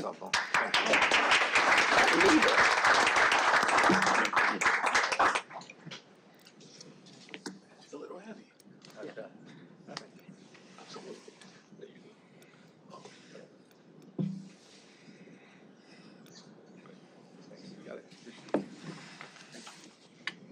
Thank you very much. And we'll move now to the power system. Thank you very much. I'm realizing now, coming in the wake of Anselmo, as I always do, we forgot to take the price tag off of the lampshade. But really, President KATZ, it's been an honor to sit up here with you for the last year. It's very important that we have a supportive board for us to be able to accomplish the things that our hardworking men and women out in the field are working towards. Just from procurement, from contracts, from major projects. None of that happens without the support of the board, and that's been something that you've spearheaded. I've felt supported the entire time. Thank you very much for everything that you've done. Like Anselmo said, the way that you speak about the hardworking men and women out there in the field, it's easy to forget, you know, what the department actually is, and it's the field folks. You're either a field person or you support a field person. That's the way we look at it. And that's the way it seems to come off when you speak about them as well. So I know they appreciate it. We're really going to miss you around here. So what we like to do in the power system is give you a meter that we're slowly changing out one at a time for automated metering, right? I asked him if it was a smart meter. Yeah. Nothing's ever good enough, Richard. So we have one of our classic meters that's actually wired to turn when you plug in the lamp. And if your wife lets you keep this in the house, you'll be the first.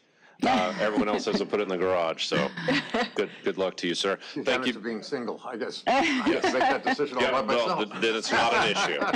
So thank you very much for the support that you've given us in the power system. It's been our pleasure. I'm going to pull blank before you do that. This is why we need you. I'm telling you. Thank you very much. Yes, sir. Thank you. It's our shop to do that too. They do a good job. Follow me for 2,000. Thank you very much. Thank you very much. Perfect. Neat looking. Yes, sir. Thank you very much. All right, thank you, and thank you, Wilma, for taking care of that. All right, we'll move now to communications. Great, thank you. Richard, I've known and respected your work and valued your friendship for over 20 years now, longer than both of our boys before they were born. And I'm only grateful that we finally got to formally work together because I admired you from a distance and appreciated and saw the work that you put in, the thoughtfulness, the humility, really, and the principles that you adhered to in all of your positions that you've held over the years, whether it was in the legislature or at Metro Rail or other positions that you've served on and served with such dedication on behalf of the city, this area, its various mayors. And I think it's a testament really to your leadership and really what was commented earlier today, your ability to understand the difference between politics and governing. And that's what's very hard to do. And we appreciate all the thoughtfulness you brought here to the department. I only wish it could have been longer. Just your professionalism, your kindness, your willingness to listen. And to lead. And we appreciate it on behalf of the joint system. I want to thank you. All of the divisions that make up joint, really, as you know, we exist to serve water and power, but most importantly to serve our customers. And you understood that, appreciated it, and have put those votes and your money where your mouth is there in supporting all of the work that we've brought forward that we're trying to do to improve that customer experience. So thank you very much on behalf of everyone in joint and behalf of our customers. Thank you, Joe. Thank you. And remarks from Ann.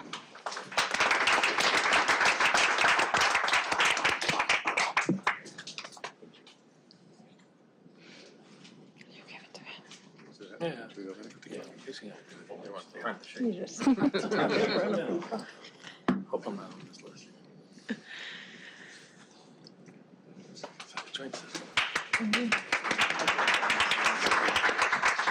All right, and remarks from Ann Santilli. Thank you. President KATZ, I can't thank you enough for all of your leadership, working with us on helping us get all of our bond sales done, our first joint powers authority for rate reduction bonds. There's so many things, and I think Shantae said it best, because you learn a lot when we talk to you, as well as laugh, and all of us come out with a win-win situation. So best of luck in your retirement, and thank you again for all of your leadership. Thank you. And thank you for also explaining things in terms even I could understand. So I am very grateful for that as part of it. So thank you. Thank you. All right, next we have remarks from labor partners. If there's anybody here who'd like to speak. All right, we'll come back if needed. Remarks from Hillary Norton. Oh, there she is, behind the podium for me. I am supposed to say, because it's true, that I am here on behalf of many, many, many other people who wanted to be here to make remarks today. So consider me being here for lots and lots of people who wanted to honor you today, President KATZ. Thank you so much for leading this commission for the past 20 months. You, your colleagues, and CEO Quinones ushered in a new era of ethics and dedication to all of us customers in the city of Los Angeles. And for that, we are deeply grateful to all of you and to Mayor Bass. Your respect and admiration, as has been said, of the people you serve with are evident in everything you do and every time you speak to the public. Your commitment to Mono Lake and to environmental stewardship and your 45 years of public service have all led to your unparalleled leadership of the DWP Commission.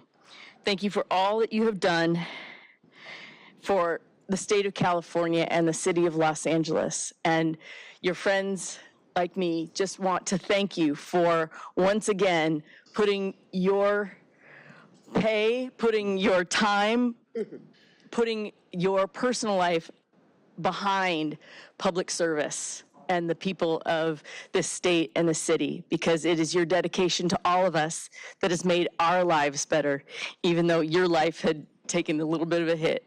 We're so glad that you are going to dedicate some time to you now, and we thank you for your service. Thank you, Hillary.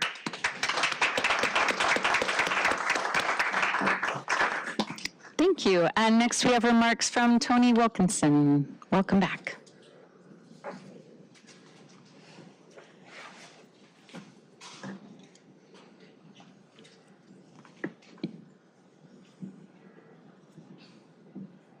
Tony Wilkinson, making trouble for the city, the neighborhood council, DWP, Memorandum of Understanding Committee. I'm actually here to just to express my thanks for, it's been 45 years. You may not remember, but we met each other in 1980. I happened to be the marketing services manager for Safeco Title Insurance. It was just after the real estate crash of 1979. And I was going around putting up billboards all over the city to help our real estate broker friends, saying with the Pink Panther, buy real estate today, you'll be in the pink tomorrow. And my marketing director had moved me and the team to a little building in North Hills because he was having a fight with the president. And downstairs, lo and behold, our new assemblyman had his first office in that little tiny building on Parthenia Street. On Parthenia. And that's where we actually met. Wow. And so it has been, I didn't realize it's been 45 years, and you certainly have darker hair than I do. So I just want to, because what everyone has said is thank you for the representing a life of true civic service, whether it's as an elected official, 16 years in the assembly, everything you've done since. It's something we need to bring back in the city, and certainly and I really appreciate the board secretary's remarks, because when you have a good person around, that makes everything work better. So thank you very much for those 45 years. It's been a long time. It's come full circle, but have great years ahead of you. Thank you. Thank you. Good to see you again. Thank you so much. Any other speakers that we missed before we move on? Please come up. Hi, I didn't sign up, but Wendy Mitchell. I'm the mother of Mitchell KATZ, the much lauded by his father. And I just wanted to come and support Richard and thank him for all of his public service. I think public servants are much maligned these days, and there are some good people that do good work, and Richard's at the top of that list. He has not enriched himself by being in public service. He has not, he's done the hard work in difficult situations, and this is just the last of many of service that he's provided to the city and the state, and proud of him, and congratulations on your retirement, much deserved, and all the applause today. So thank you. Well, thank you to everyone for those remarks. I think you really well captured the incredible public service of our president. So I want to echo everything that's been said. I know as I was working on a commencement speech this year to inspire graduates, I looked to Richard and ended up sharing what he said and what he tells people who work with him, which is do the hard thing. And you've had a career of doing those things that are hard and seem impossible in public service, and we're really grateful for your leadership. So now, if you'd like, you have an opportunity to make some remarks. Thank you, Cuz. I've never served on a board with another KATZ before, so it's been interesting and fun. Thank you, NURIT, Janice, and everybody who had comments and said nice things about me, as hard as it might have been for some. I greatly appreciate it all. This has been, of all the experiences I've had in public life, I mean, the roughly 2 years here at the commission has been, in some ways, the most interesting and the most challenging. The idea of blending power and water together in a way that doesn't kill somebody or keep the city from going where it's supposed to go, but to do it for public good is interesting. And I've always been very impressed with the men and women of DWP, but I was not prepared for how impressed I would be as I got to know them better over the last 2 years. As Janice has said, and I think all of us who get exposed to our colleagues, we're more impressed every day. The women and men of LADWP, who I truly believe deserve first responder status, because I've never seen them hesitate when it's a crisis or something needs to be done. They haven't asked for, well, where's the first responder, or where's this person or that? They take care of business and they get it done. And there's a reason our safety record's good. There's a reason our satisfaction records are good. There's a reason our rates are lower than others. And these are the people that make it happen. I mean, we get to sit up here and make speeches and get thank yous. But it's really the folks day in and day out, literally 24/7, who are out there. I was thinking about it yesterday with the atmospheric river. That thing, the big river, the big river. River in the sky. When I first learned about atmospheric rivers, and I said there's as much water in an atmospheric river as there is in the Mississippi River, except it's above you. It makes you notice, but you don't see the people here, not just the people around the dais or in the audience, but the men and women who come in here every single day, 7 days a week, every day of the year, to make a difference in people's lives. They don't hesitate. And we are so lucky in this city, which is not an easy city to do anything in. And I think we like it that way. People say, don't you feel bad when the New York Times, or not the Wall Street Journal criticizes California or Los Angeles? And I said, no. We take it as a badge of honor. If the Wall Street Journal starts saying nice things about us, we're going to have to re-examine what we're doing, because we have our own style and our own way of doing it, and DWP is an example of that, and the quality of people who work here. And it is a great city because of the people, not the other way around. And I think too many people forget that. It's easy to get wrapped up in all the pomp and circumstance and the movies and the bright lights and all that. But what makes it special is the people that work here day in and day out and give their own lives and of their time from their families to make this a really great place to live. And I think for as much as we've accomplished, we've got a lot more to do. I look forward to finding ways to still be of help and of use. I look forward to continuing relationships with the friends I made at the department and, with IBW 18 and our friends in labor. There's a lot to be proud of here. And that's when, Joe, I was very happy to hear about the expanded storytelling, if you are, about what takes place here, because I think people really need to know about the heroes here. And everybody who works here, whether you're working in the building or out in the field, is a hero in my mind, and makes this one of the greatest cities in the world. But despite all our challenges, I almost think we prefer to have challenges, because I don't know what we'd do if we didn't have them. We could do a few less from time to time, but I just really am thankful to the mayor for the appointment and the council for approving me, and for all of you for being here today and being a part of this, and just grateful to be part of this city. And with that, I think I'll stop with that, but just say again, thank you, thank you, thank you. My life is so much richer for having been able to spend time with so many of you. And I look forward to whatever the next chapter is and continuing. Thank you so much. Thank you. All right, so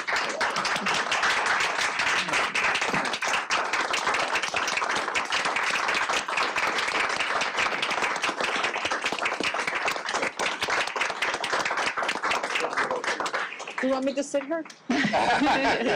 So I think I defer to Shante, but do we need a motion to approve the resolution? Okay. I thereby make a motion to approve the resolution honoring the service of Richard KATZ. I think, Richard, you're going to have to vote on it with us because we have a fractal quorum. That's a vote. All right, so seconded. Hearing no objections, we'll count all of us as aye votes. Yes, Thank you very much. absolutely. And with that, we'll present you with this formal resolution, and folks can come join us for a photo. Wilma, you want to come join us? Board resolution. Or would you like this? I'm just going to. I'm sorry? The three of you? Yeah. Just going to end it. Hold it nicely. She'll make sure everybody looks good in the photo. Here, you've got a whole thing. Airbrushing is amazing. You want this Yes, out of the sure. way? Just, sorry, I thought somebody said. Okay. All right. There we go. All right. Thank you.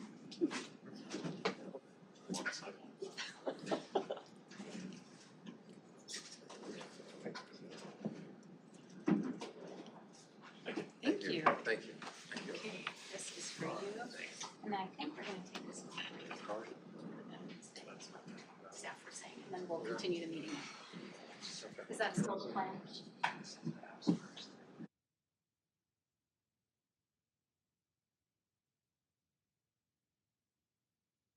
Thank you all again.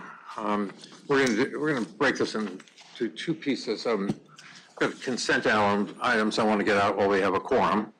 So, and then we'll take a break so people can go down and participate in the Valor event, and then we'll come back and finish the rest of this agenda.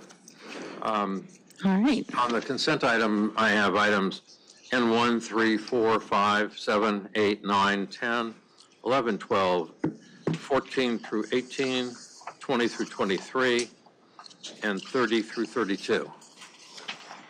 Okay, motion to approve those items? Second by Ms. Pinder. Second? Ms. Pinder. Without objection, all members present as I vote, such will be the order. Okay, so that takes care of that part of it. Janice, what's the time downstairs? You need to be downstairs? 12:35, we should head down, so we got time. Oh, we have a little time, I guess. We can finish any other items, or? Well, let's try and knock out a couple other items if we can give me 5 minutes and we'll go down. We had a couple items that we called out as special on the agenda.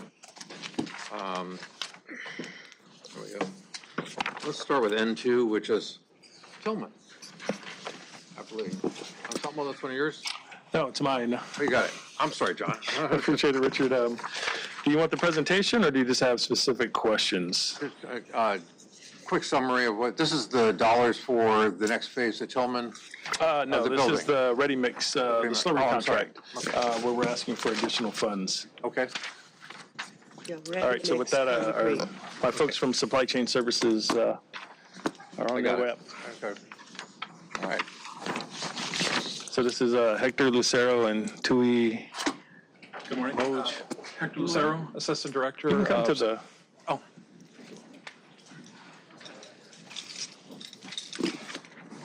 People are waving. Okay, good morning, first time here. Hector Lucero, Assistant Director, Supply Chain Services, Material Services, otherwise referred to as stores. Okay. Good morning, Tui Milch, Assistant Director of Procurement Services. So, quick summary. Some of this was approved previously. Correct. So what you have here is the amendment number 1 to this contract for ready-mix concrete and backfill slurry. So over the course of the first year, we experienced greater than average usage. Some projects that were not forecasted as part of the original estimate for the bid. This year has proven to be very challenging for the department with a lot of emergencies. So we had greater usage. We're asking here for approval of $3 million for the first year, $5 million to add to the first and second optional renewal periods. Okay. And that comes down to making sure that we have sufficient funding for the first year. And as we're looking at, so part of what we're looking at is the rebuild of Palisades and other projects that weren't accounted for originally. So we want to make sure that we have enough funding for those projects in the future. For this year, we did acknowledge early on that we needed some additional funding, so we came to ask for ensuring that we have funding to carry us for any remaining invoicing that we have for this current year. But this is only for what's already been invoiced for. It's, for the most part, it has been invoiced. We've got, at this point, we have 95% of the invoicing handled. And so this, make sure that we have that sufficient funding. Just so I'm clear, John, do you? So Richard, I think one of the key points about this contract, it's a 1+1+1 contract. Right. So the funding doesn't carry over to the next fiscal year. Which is why we're So spending this it is now. why they're asking for an additional. And would get it back, so, you know. Right. Yes. Got it. So that's where this is just different from a normal 36-month contract where the funding is available. I appreciate that. The one thing I just want to be clear, if people are listening to this is, you were talking about this being 95%, I think, of what you already have in terms, but we don't, that's not all we anticipate for the Palisades going forward. No. Now, this contract, I don't want anybody to get the impression that we're getting off this well from the Palisades. We're going to have a lot more coming, but we will pay those when requested. yeah, this is a department-wide contract that supports both the water and power system. So not only for the Palisades, but, undergrounding as well as trunk line. So, but with the higher usage, we're at a deficit. Yeah. All right. Any other questions? None from me. I have a motion and a second, Wilma? Second? Without objection, 3-0 vote to pass on that one. Thank you. Thank you. Thank you, guys. Thank you. All right, item 13, Joey? Yes, Please. yes. Commissioners, item 13 is a contract with 4 firms. It's a cooperative purchasing agreement with firms that are currently utilized by the City of LA's Department of Finance. It is a specific focus on this contract only is for collections related to closed or inactive accounts. So customers who do not currently have their account active with us. Right. It's for 1 year with a 1 option year to renew. I want to, as you know, we're working closely on an arrears strategy for our active customers that we're collaborating on with Office of Finance. Right. We've also reached out to and will be formally engaging UCLA in assisting us with developing a strategy for our low-income and Lifeline customers specifically. Really, the collections for closed accounts is a foundational part of our financial health. I know that Ms. Santilli has looked at this and also encouraged us to have it. We've had these firms on a contract or firms like them in the past. There were some data sharing issues that occurred just prior to 2020 and COVID that prevented us from continuing to use them. So this contract seeks to bring them on board. And it's also important, I want to make sure everyone understands that accounts that remain unpaid are paid by all of the rest of our customers because we're a municipal utility. So this really ensures fairness in our rates and ensures that those who've incurred the costs and who are no longer our customers have the opportunity to pay and to make us whole for those charges and for the services that they received. So I'd ask for your support. And I know the department goes to extraordinary lengths to make sure that people have different ways, opportunities, different avenues. We don't want to shut anybody off because it's pretty fundamental to basics. But like you said, the debt gets spread out over those who are paying, and that's not fair either. So, and I know as part of what the UCLA involvement is going to look at also how we can do better on that. Maybe if we get an expansive survey, we can apply it to other city departments that owe us money. Because there's some big numbers over there too, if I remember right. But I understand what you're trying to do here and why. It's a necessary evil and something we got to address. Yeah, Richard, and I'll just add to it could impact our credit rating, which in turn turns into more costs for our customers. Right. We also only have 4 years to collect, and so it's important that we have these services for those closed accounts at this time. Got it. Thank you. Tim, were you looking to? Yes, thank you. One question about this contract is, well, actually a couple questions.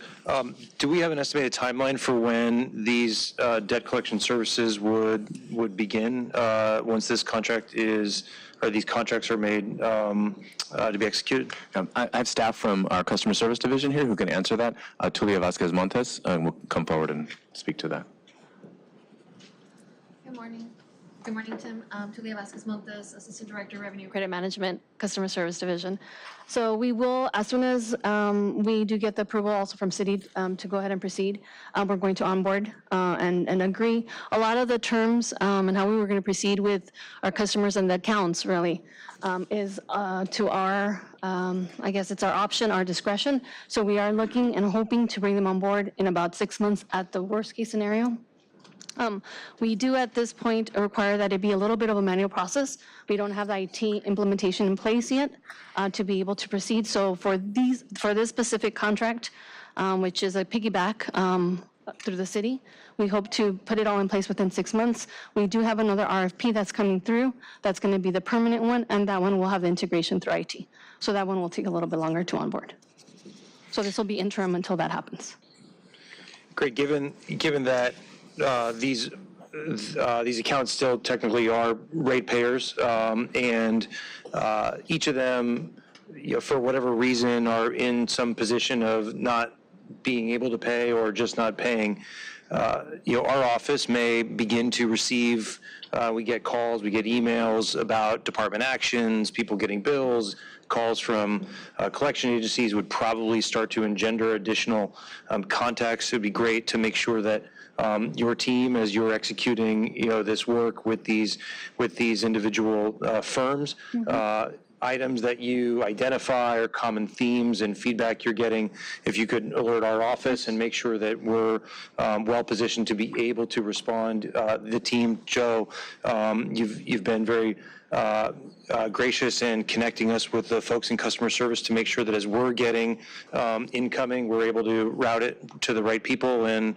have issue resolution. And so we would just appreciate the opportunity to have a continuation of that and maybe even an expanded level of connectivity with the Ratepayer Advocate Office as we start, this effort. Without a doubt, Tim, we definitely will be proactive with that effort, especially letting you know once we're ready to proceed, once we do give those accounts to those agencies to make sure that you're aware that maybe when calls may be coming through. So without a doubt, we'll make sure to be proactive with our approach and communication with your team.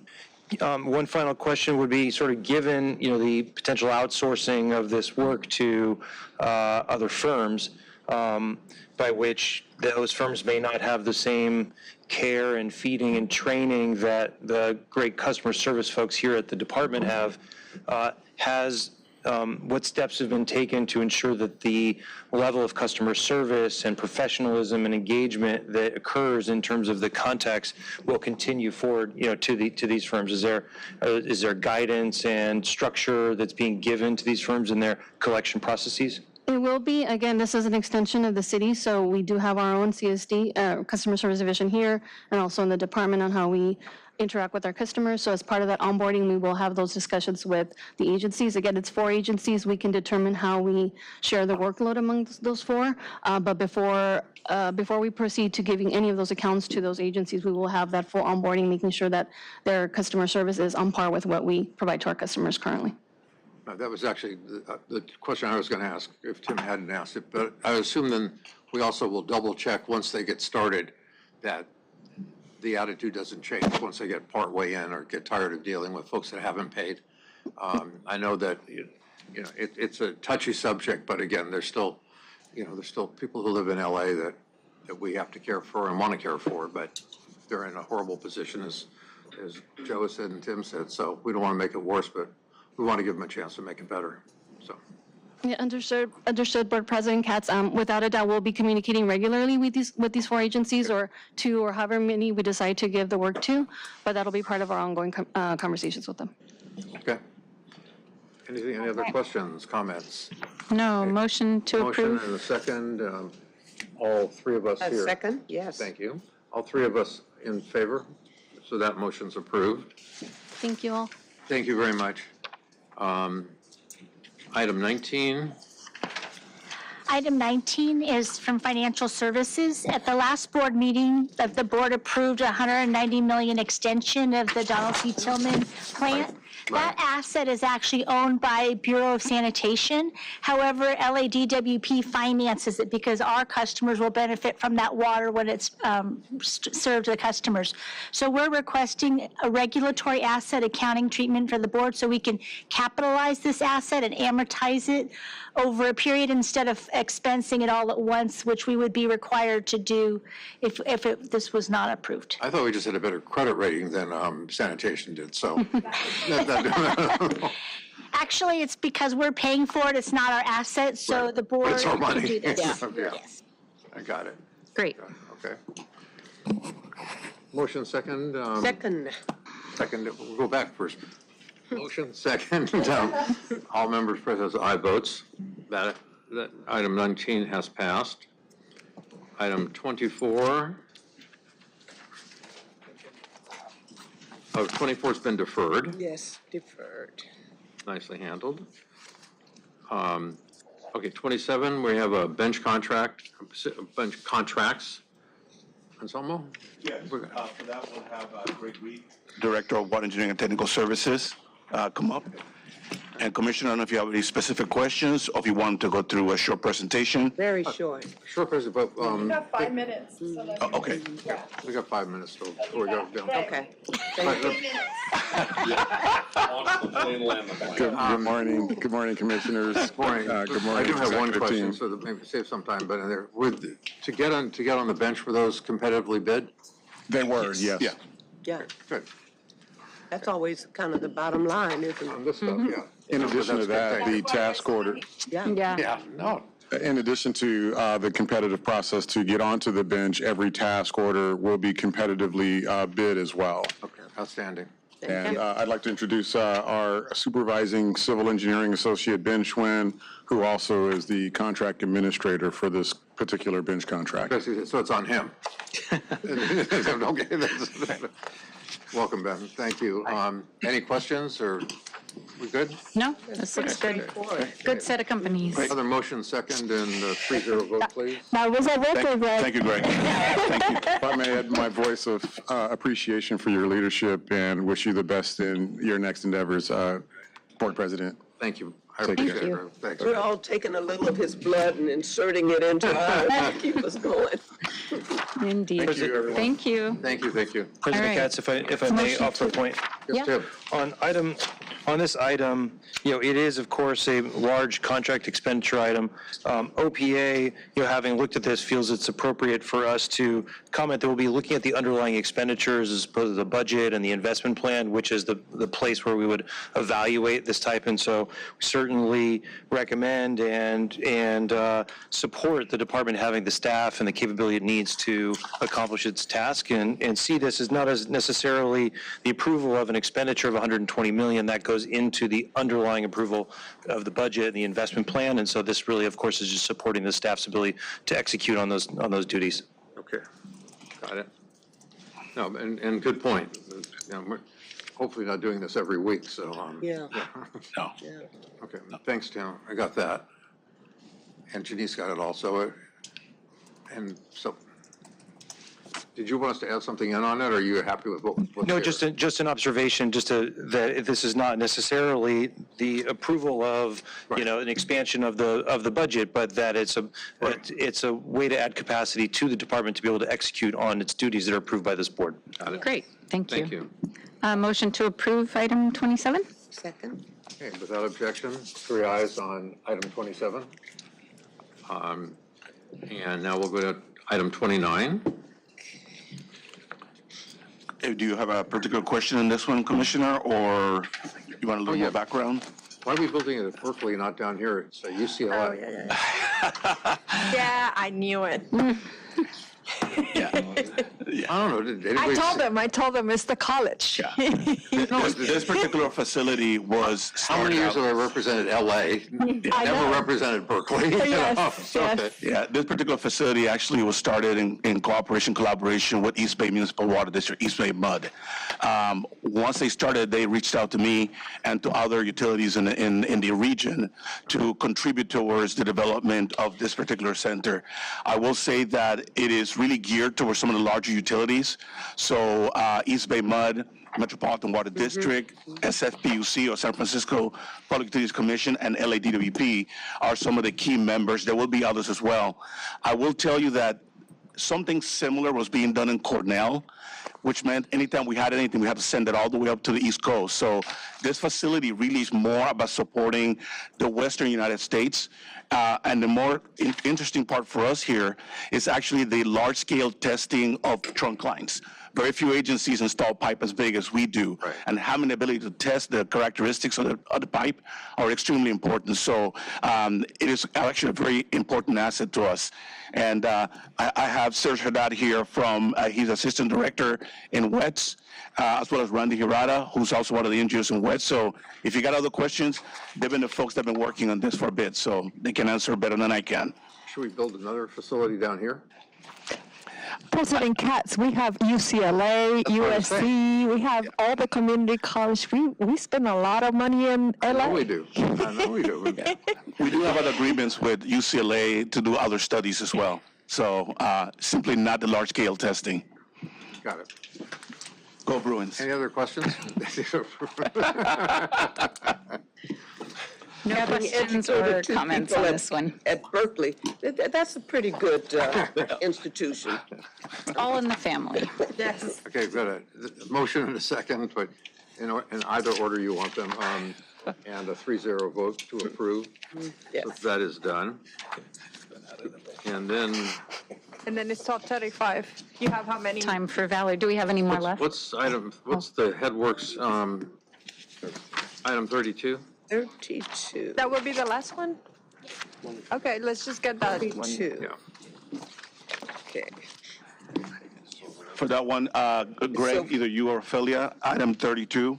This is the approval. This is an amendment to an existing contract that we have with Webcor, Obayashi, and Lyles. These are the folks that have been working on the headworks projects. These are the two buried tanks that we have there, totaling 110 million gallons. And we're asking for the contract to be extended. The contract ends in December. The reason why we want to extend it is because there's still phase 4 that needs to be done. Phase 4 basically is putting the final touches on that facility. Currently, we're in the process of evaluating proposals to hire somebody that's going to help us with the finishing, because these two tanks that we have are actually on the ground.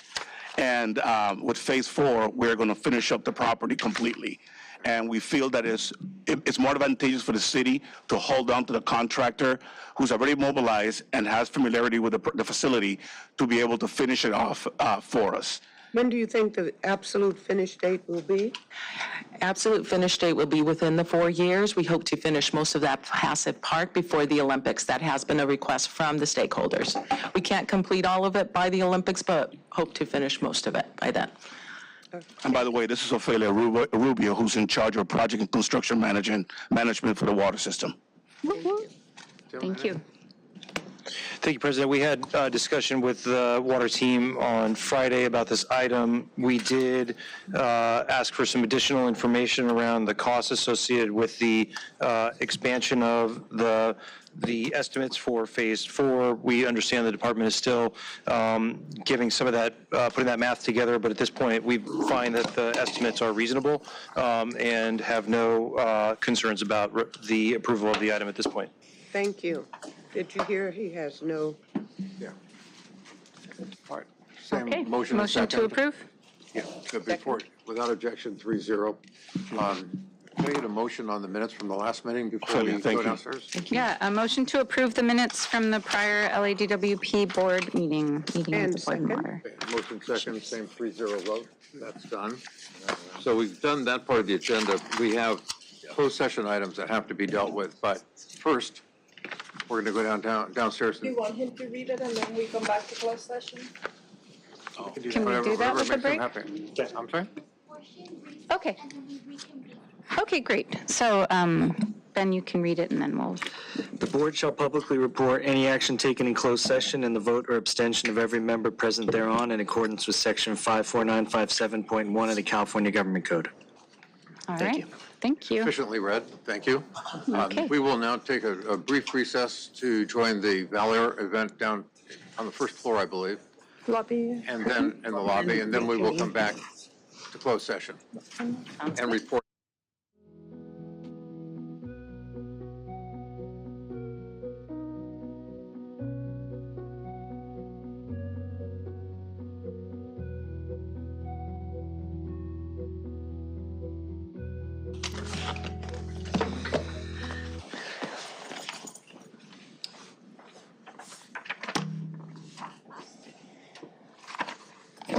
We will reconvene open session at 2:25 p.m.